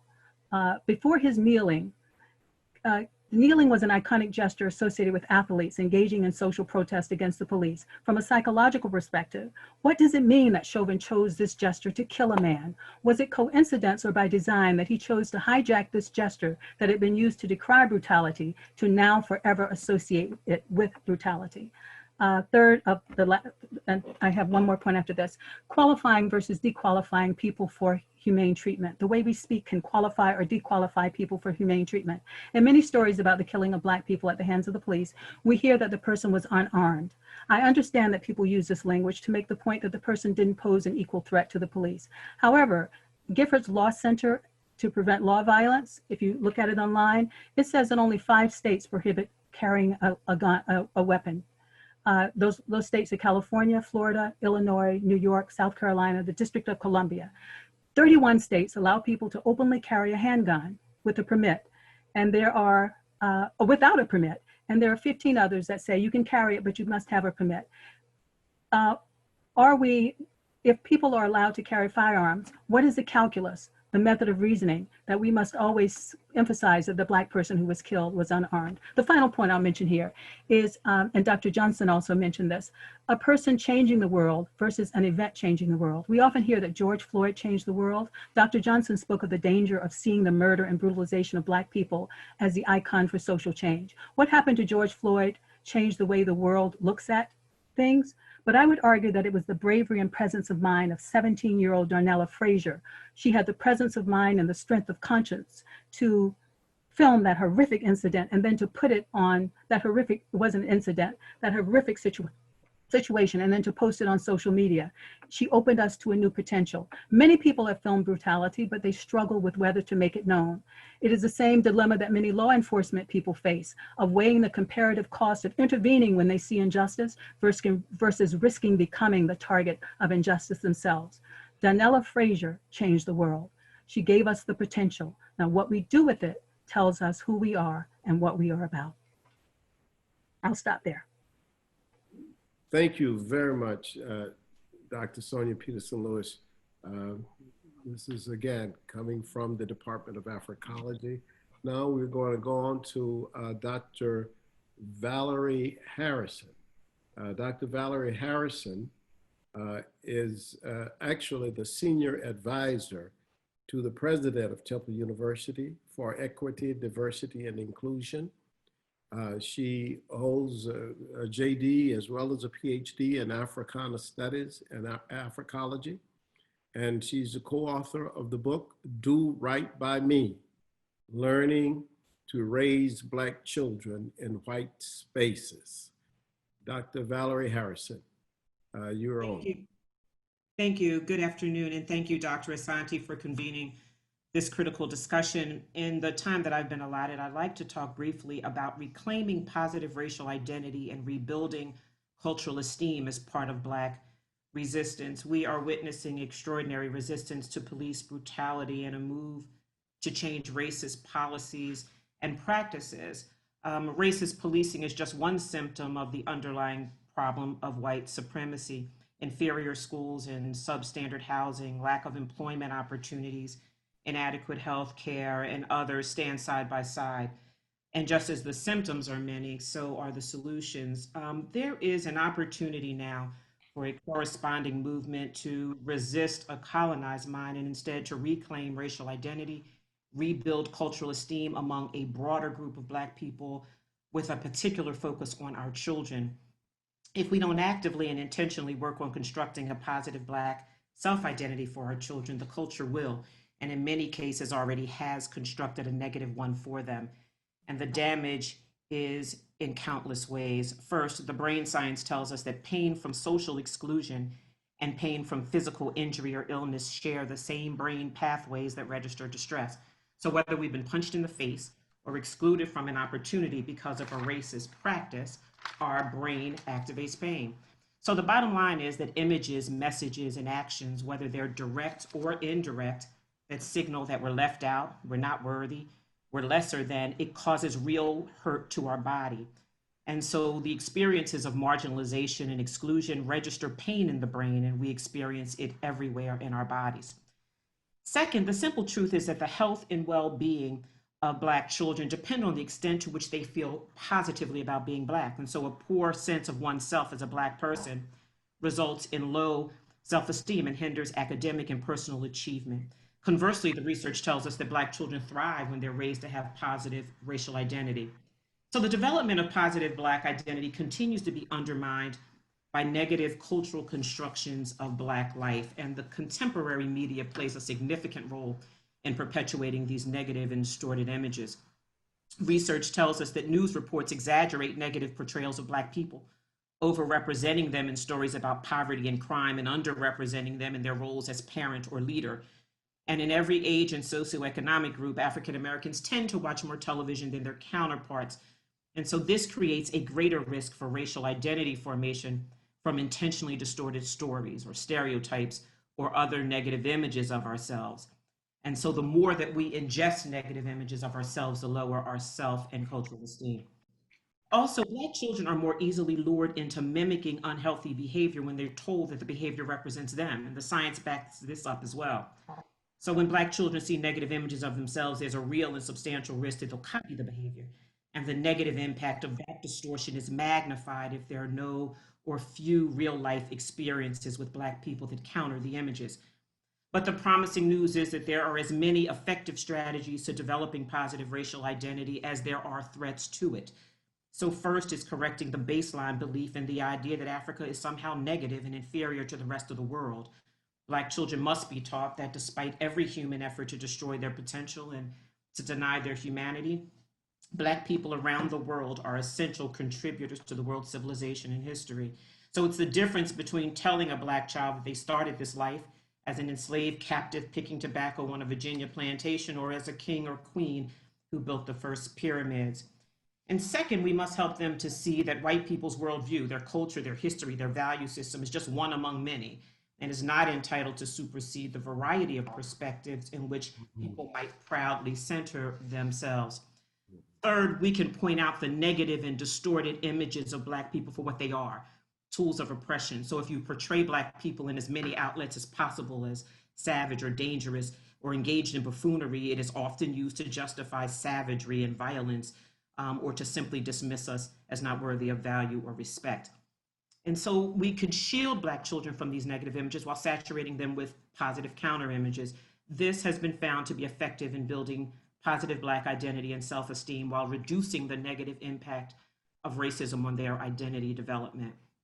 So this includes fostering an appreciation for, as Dr. Karenga says, the best of African and African American culture, which is certainly represented in music, dance, art, literature, rituals like Kwanzaa, and importantly, in a value system. And so in the United States, the white or European way of being is considered by many Americans, including Black Americans, as the standard. And they have little or no knowledge that another perspective or African worldview exists. So I'd just like to share one of those African cultural values that can be intentionally taught to and encouraged in our children. And that is the principle of Nzuri, that good equals beautiful. And so some theories of aesthetics deal only with physical beauty, but in the African tradition, notions of beauty are grounded in quality, and it's difficult to discuss beauty in terms of physicality. And so what is good is beautiful, and what is beautiful is good. And there's no separation of the two. Nothing is beautiful in and of itself, but because it does good. Similarly, to be a good person, you must do good things. And on the issue of justice and oppression, if the oppressed are liberated, everyone is liberated, because the oppressor no longer lives to control the oppressed, but can live freely, thereby increasing and becoming more honorable. So by changing the narrative of African inferiority and incorporating those things that we know contribute to positive racial identity, Black people need not be hindered by the physical pain and psychological distress of low self and cultural esteem, nor be discouraged under the weight of self-hatred. Rather, they can be motivated in a positive direction because they never, ever have to feel that they are a smeared carbon copy or a failed attempt at being white. Thank you so much for the opportunity to share today. Thank you very much, Dr. Valerie Harrison. And we have, if you please stay with us, we have three speakers coming up, and then we may have a few minutes for questions, but we just have three final presentations. And if you could hang with us, it would be great for you as well as for the speakers. We're going to go to Ms. Toyo Abadari, who is a graduate student in Africology at Temple. She came to us from Stockton University, and we're going to have her to give us a 5 or 6 minutes conversation. Toyo. Thank you, Dr. Asante, and greetings to everyone virtually attending this much needed conference. It is such an honor to be able to speak among such a distinguished group of intellectuals, some who taught me not so long ago at Stockton University, and some who are actually still teaching me now at Temple University. So shout out to all my professors. And I also just want to thank my peers, family, and loved ones, but for mostly the Creator and my ancestors, for without them, I wouldn't be here today. In the spirit of Ingia, as Dr. Asante describes as the collective expression of the Afrocentric worldview, that being victorious thought and consciousness, I want us all to quickly reflect on where our focus and attention has been these past few months. Many have been consumed with staying in the know. They are either primarily focused on receiving the most recent updates in the news to be the first to speak about it, or they are spending an immense amount of time focused on what others are doing and not doing, keeping tabs on the latest performative acts by corporations and the most recent public statements by celebrities. But are we giving enough attention to the work that needs to be done to assert African agency? Are we holding establishments accountable for their continued racism and discrimination? Are we taking time to incorporate our specific and unique skills with the fight against racial injustice? Or have we been too distracted? With a background in communications, I know firsthand how deceptive the media can be in averting our focus away from attentions that actually need our attention. We have to be careful to balance our focus in a way that does not sacrifice from the work that we, as Black, and therefore African people, need done on our terms from our perspective. So today I want to speak about resistance in the form of victorious concentration and honing into our unique and specific roles. It requires a great deal of strength and mental agility to be able to sift through the noise around us, process our emotions, grieve accordingly to the consecutive and habitual lynchings of our fallen brothers and sisters, all while continuing to live our daily lives and fight and do the work necessary to see our full liberation. It's not easy, but in order for things to be done effectively, we need to make sure we are giving enough attention to the work needed and not allowing distractions to interfere. This fight through victorious concentration requires education, organization, and clarity in our unique role. We speak often about education and organization, but I want to speak a little bit more in depth about honing into our unique roles. We have the media constantly limiting the bandwidth of what our role in this fight can entail. You can either be in the streets protesting, posting anti-racist content on social media, buying from Black companies, or making some huge display of diversity and inclusion, and that's about it. While these are great, there are more intricate roles one can play in this fight. I came across a diagram by Creative Commons that actually broke down the different roles into 10 segments. While I read them, see if any of these roles resonate with you. First, we have the weavers. They see through lines of connectivity between people, places, organizations, and ideas. The experimenters innovate, pioneer, and invent. The frontline responders address community crises by organizing and resourcing and networking. The visionaries imagine and generate our boldest possibilities and remind us of our direction. The builders develop, organize, and implement ideas in service of a collective vision. The caregivers nurture and nourish people by creating a sustaining a community of care, joy, and connection. The disruptors take uncomfortable and risky actions to shake up the status quo and raise awareness. The healers tend to the generational and current traumas caused by oppressive systems, institutions, policies, and practices. The storytellers craft and share our community stories and experiences through art, music, media, and movement. And lastly, the guiders. They teach, counsel, and advise using their gifts of well-earned discernment and wisdom. Now, all of these roles would be pointless if we do not share the same objective. If our focus is not centered in the will of African people, if it's not centered in creating for our own, defining for our own, speaking for our own, if our work does not seek to reconstruct our lives on an Afrocentric basis, then we are only fooling ourselves. During these perilous times, it is imperative that we not get distracted and that we utilize victorious concentration and honing into our unique roles in order to end white supremacy and racism. In closing, I challenge you to consider how you are applying your time, energy, and gifts. Thank you so much. Thank you very much, Toyo, for that presentation. And now we will turn to Mr. Tariq Richardson, who came to us from the University of Oregon. He's a Temple University graduate student in Africology. Tariq. Hotep, Dr. Sante. Okay. Let me unmute my screen. All right, it's so good to see all of you here. And it's also such an honor to be in the company of the greatest minds, thinkers, activists from our community in this day and age. And we also have a few legends that, names that you only see in books. So I'm very honored to be here. I'd just like to take a moment to reiterate a point which Dr. Raymond Anderson made about the topic of a social contract. So, a social contract, in particular, the idea of a contract, um, kind of revolves around this idea of consent, right? It's an agreement between two different parties. Us as African people and how we came to this country, we never signed any form of agreement. We didn't sign any paperwork to get on an airplane or a boat or anything like that. So really, there is no social contract between us in the United States. Um, and everything that we've ever fought and won for in this country was never given to us.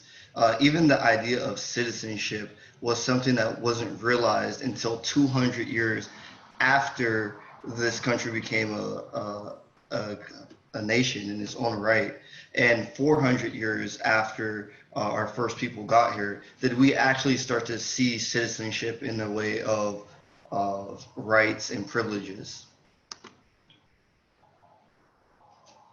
So I think even today, we see voter suppression, we see gerrymandering, redlining, we see racist housing policies, we see food deserts in our neighborhoods. All these issues we can address, and police brutality is just one of the many issues, is really a reaffirmation of our position in the society as not full citizens, but second-class citizens that live in an apartheid state. And and one of the issues Dr. Valerie Harrison brought up, there's many issues that we have, and there's many solutions, but one of the main issues that I see that we are facing as a community is the idea of Americanism and how we view ourselves in relation to this country. So I think a lot of us have taken the bait of American nationalism and have bought into the idea of the American dream. This idea that if you work hard, if you do everything that's prescribed by the nation, you should be fine, right? And we know time and time again, this isn't the case for most of our people, right? We have a few examples. Some of us have made our way through it, and I think most of us. Who are on this panel as part of this webinar, we are examples of people who have been able to break the mold, and we have been able to be the exceptions. We are not the a typical representation of our community. So, and then what we see, as Dr. Peterson Lewin said, the American dream, if you do everything that you're supposed to do, you'd be fine. And we see this rhetoric used over and over and over again with all of these lynchings. Oh, if they would have not done, not ran away, or if they would have complied, or if they wouldn't have been in this neighborhood, or if they were to dress like this, they would be fine. So this all goes into the idea of us buying into what is prescribed by America. We don't control the narrative. We are just part of it. So when we fight for reform, we're really fighting for reform, inclusion, and really validation. We're not trying to change the system. We're just trying to be part of the system, and we want the system to be less less dangerous, less villainous towards our community. So just like this imaginary contract, we never really had a mutual understanding with white America or with other communities with what America is and how it relates to us. And I see what's going on today as a necessary fight. People are fighting for reform because we live here, and obviously we want to live somewhere that we can, not be under attack constantly. But I wonder why the discussion hasn't been brought up that this isn't the only solution. We shouldn't only be fighting for reform in America, and we shouldn't only be investing. When I say investing, I'm talking about time, energy, money, and our consciousness towards the idea of reform in America. When really we have a whole continent, and we have many different countries around the world that are black countries that intrinsically don't want to kill us, right? So one of the solutions I see is investing ourselves and building bridges transcontinentally with other black people. And I think part of the reason why this isn't part of a larger frame of discussion is because we've bought in so much to an American perspective of who we are and an American perspective of other black people elsewhere. Because I've talked to many people, even people in my own family, and they'll say, "Oh, I don't want to go to Africa because you know what they say, it's dirty." Wait, they've never been there. Or I have a friend who's from East Africa, and she said, "Oh, I want to go back to East Africa. That's the land where my family's from." And they said, "Oh, well, you don't know the language." So they make these invisible barriers for us. But then when we talk about America, we say, "Oh, well, I want to do this," and then we still have these same invisible barriers. Well, you know, you don't come from this neighborhood, so you're not going to be recognized for these scholarships and whatnot. Um, and one thing that I always kind of fall back onto is that it's easier. You have 1 minute, Tariq. 1 minute? All right. Uh, it's easier for us to reform a society or to make progress when we're not fighting just for representation, but we're fighting for recognition as human beings. We're fighting for our recognition of being able to exist. Um, and I also wanted to, like, show how ludicrous it is to me that people, when they talk about African sovereignty or they talk about creating a sovereign black community, it's always in line with the West. They say, "Oh, we want the Republic of New Africa, so we want Florida, Georgia, and Mississippi." But if we don't break away from this idea of Americanism, we are ultimately intellectually inheriting the colonial legacy of this white nationalist nation. As you know, America was created as a white nationalist project when people left Europe to spread, their ideas of life, liberty, and property. So ultimately, on ending, I just want to say I appreciate everything that everyone has said, and I urge us to invest in our communities here and invest in our brothers and sisters abroad, and most importantly, invest in yourself by educating yourself on different issues, on your history, and on theory, and understand how theory applies to all these other issues. Thank you very much, Tariq. We appreciate that. I didn't announce that Tariq is also the editor of the Imhotep journal at Temple. Our last presenter is Taharka Ade, who has actually been co-hosting with me and been working with me today on this project. He is a PhD candidate in Africology, and he came to Temple University from Alabama State and was also the research assistant for my third edition of the History of Africa. Taharka. Hotep, thank you for having me. I, like my colleagues before me, are very honored to be on this panel, and especially with such the prestige that is here with us today. I think first I would like to, let me say that I'm not going to be long, especially being the last speaker. I know a lot of us want to have time to reflect and maybe some questions, I'm not sure. But I want to kind of harken back on the thoughts of Dr. Reed Merritt when she said she's more interested in building black communities juxtaposed to trying to show our humanity to other people.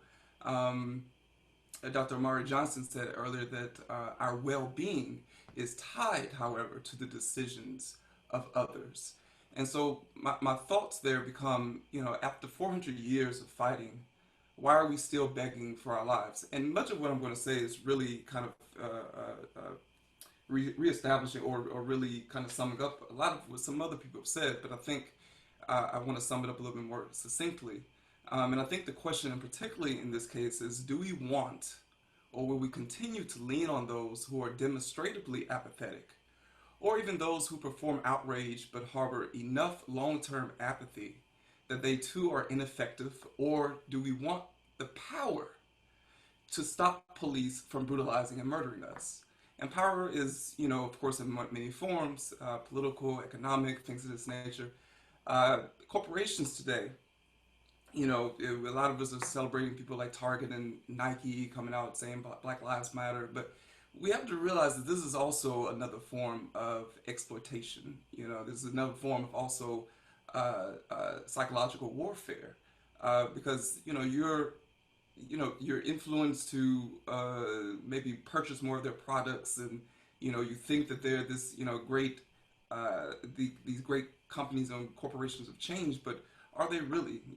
What really have they done that, or are they planning to do that would really assist in our restoration?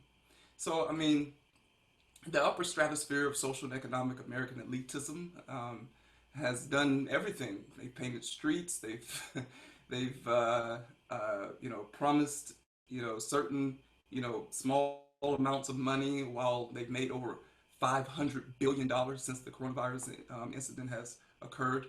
Um, but but there's nothing that's really concrete, or nothing that we've really asked for.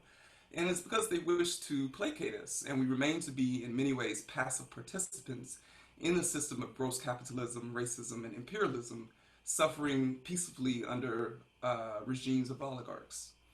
And the question becomes: is our agency so one-dimensional and limited as that in which we remain those who beg powers to do right by us, instead of being powerful in our own right, to the extent that we no longer have to ask or protest, but can demand, and no one questions or dares to challenge our authority to back up those demands if they are not met? So, it harkens back to what Dr. Johnson mentioned about community autonomy. What can we make happen to whoever if they continue to, and I would say the reality should be, if they even want to dare again to exploit, oppress, brutalize, and kill us? Um, the central thing here is African Americans need to gain autonomy, and African people the world over need to gain autonomy. And I think for African Americans, three things stand out to me as most important, and they're kind of hierarchical. We need cultural autonomy. And one example is the reason why we kind of lack it is, I mean, you see the commodification of our cultural art and aesthetics in many ways, supposedly making it universal, such as that of hip hop.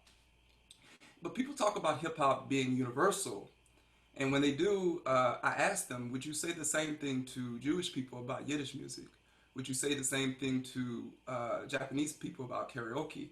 You could say there's universal application, but you do not remove them from from it being an extension of their own brilliance. If speaking about Japanese people, by the way, I recall maybe about a year ago, Kim Kardashian wanted to trademark the term kimono. And the Japanese community was up in arms about this because they understood the power of their own cultural property and wished no one else to benefit from it economically, socially, or otherwise. And I believe that is intelligence. And so, the power to define, determine, and drive our culture in the way that the culture that we created was intended to be used in service for us, that is what we need. We also need economic autonomy. And, I think one reason, and I mean, it really plays into the cultural autonomy, but the one reason that, or one thing that we can look at is that we don't even have the power really to fund our own politicians. When we're talking about being involved in this government, even and argue more towards how can we reconstruct this state or society. But even in the sense of trying to be involved and to make a change in this society, we can't even fund them really. And the so-called political leaders are largely beholden to those who finance their campaigns and other political agendas. And so that leads me to political autonomy. We should think of this such autonomy as really not just, we should think of it beyond the parameters of local, state, and federal government. What is an international politic? And some people have spoken this before. All other groups in this country have an international politic based first on their own cultural centers, which often involves an acknowledgement of a common geographic, political, and sociological origin. That doesn't mean that we don't have an international policy. We don't operationalize it in the ways that we should. But there have been people that, whose shoulders on which we stand that have come before us and have laid the groundwork to ensure that we have these types of things. I challenge Black people to move beyond what Dr. Malana Karenga refers to as popular culture and assist in reassembling and advancing our nationalistic culture. We were Black people, African people, prior to the invention of America, and we will be the same after America is long gone. Whether you're conservative or liberal in your thinking, I challenge you to think, where will we be as a people without America? Can we have that type of forward thinking and understanding of, if we have no autonomy, all these things that, we're trying to fight for, once this nation is gone, we're lost too. So we should continue to fight for autonomy and freedom and victory at all costs. Thank you. Thank you, Tahar. Okay, thank you very much. I want to thank all of you. Please, the ones who are still here, please give yourselves a hand. We started off with around 1,200 people. We ended up around 500 people who stayed to the end. 5 o'clock, the program was going to go to 4, but when we saw that we had more people, we had to extend it to 5. I want to personally thank all of you who participated in this program. This has been a wonderful program. I have many things to say, many ideas to meditate on, and I want to just give you 100% of my thanks and gratitude. There are many, many questions from South Africa, from different places around the world. Is Dr. Reed Merritt still here? I don't think she's still here. There are some questions that came to specific people. We had over 165 questions, but we cannot really get to them. I just want to say one thing before I close out, and thank you very much. As we're getting ready to close out, I want to say that I give real thanks to many, many people who have participated, including the College of Liberal Arts, the Marketing Communications, and the Development of Alumni Relations in the CLA. Michelle Bonilla, of course, who has been really right there with us. Rosemary Fami, who worked with us on the graphics. And Peter Hanley, who has stayed with us throughout the entire project. And Peter has just been like this authorial voice in terms of the techniques, and thank him very much. And Cyril Ireland, who is also very key in CLA and is one of the persons who have helped us so much. Kim Williams as well, Belinda Wilson, Michael Wilson, and Taharka Ade, whose name does not appear there, but we're very happy that he was able to put up this final page for us. Thank all of you for coming, and we will see you at our next webinar. And those of you, we also want to mention that 200 people, if you're still there, 200 people watched it on Facebook. Okay, thank you very much. Bye-bye.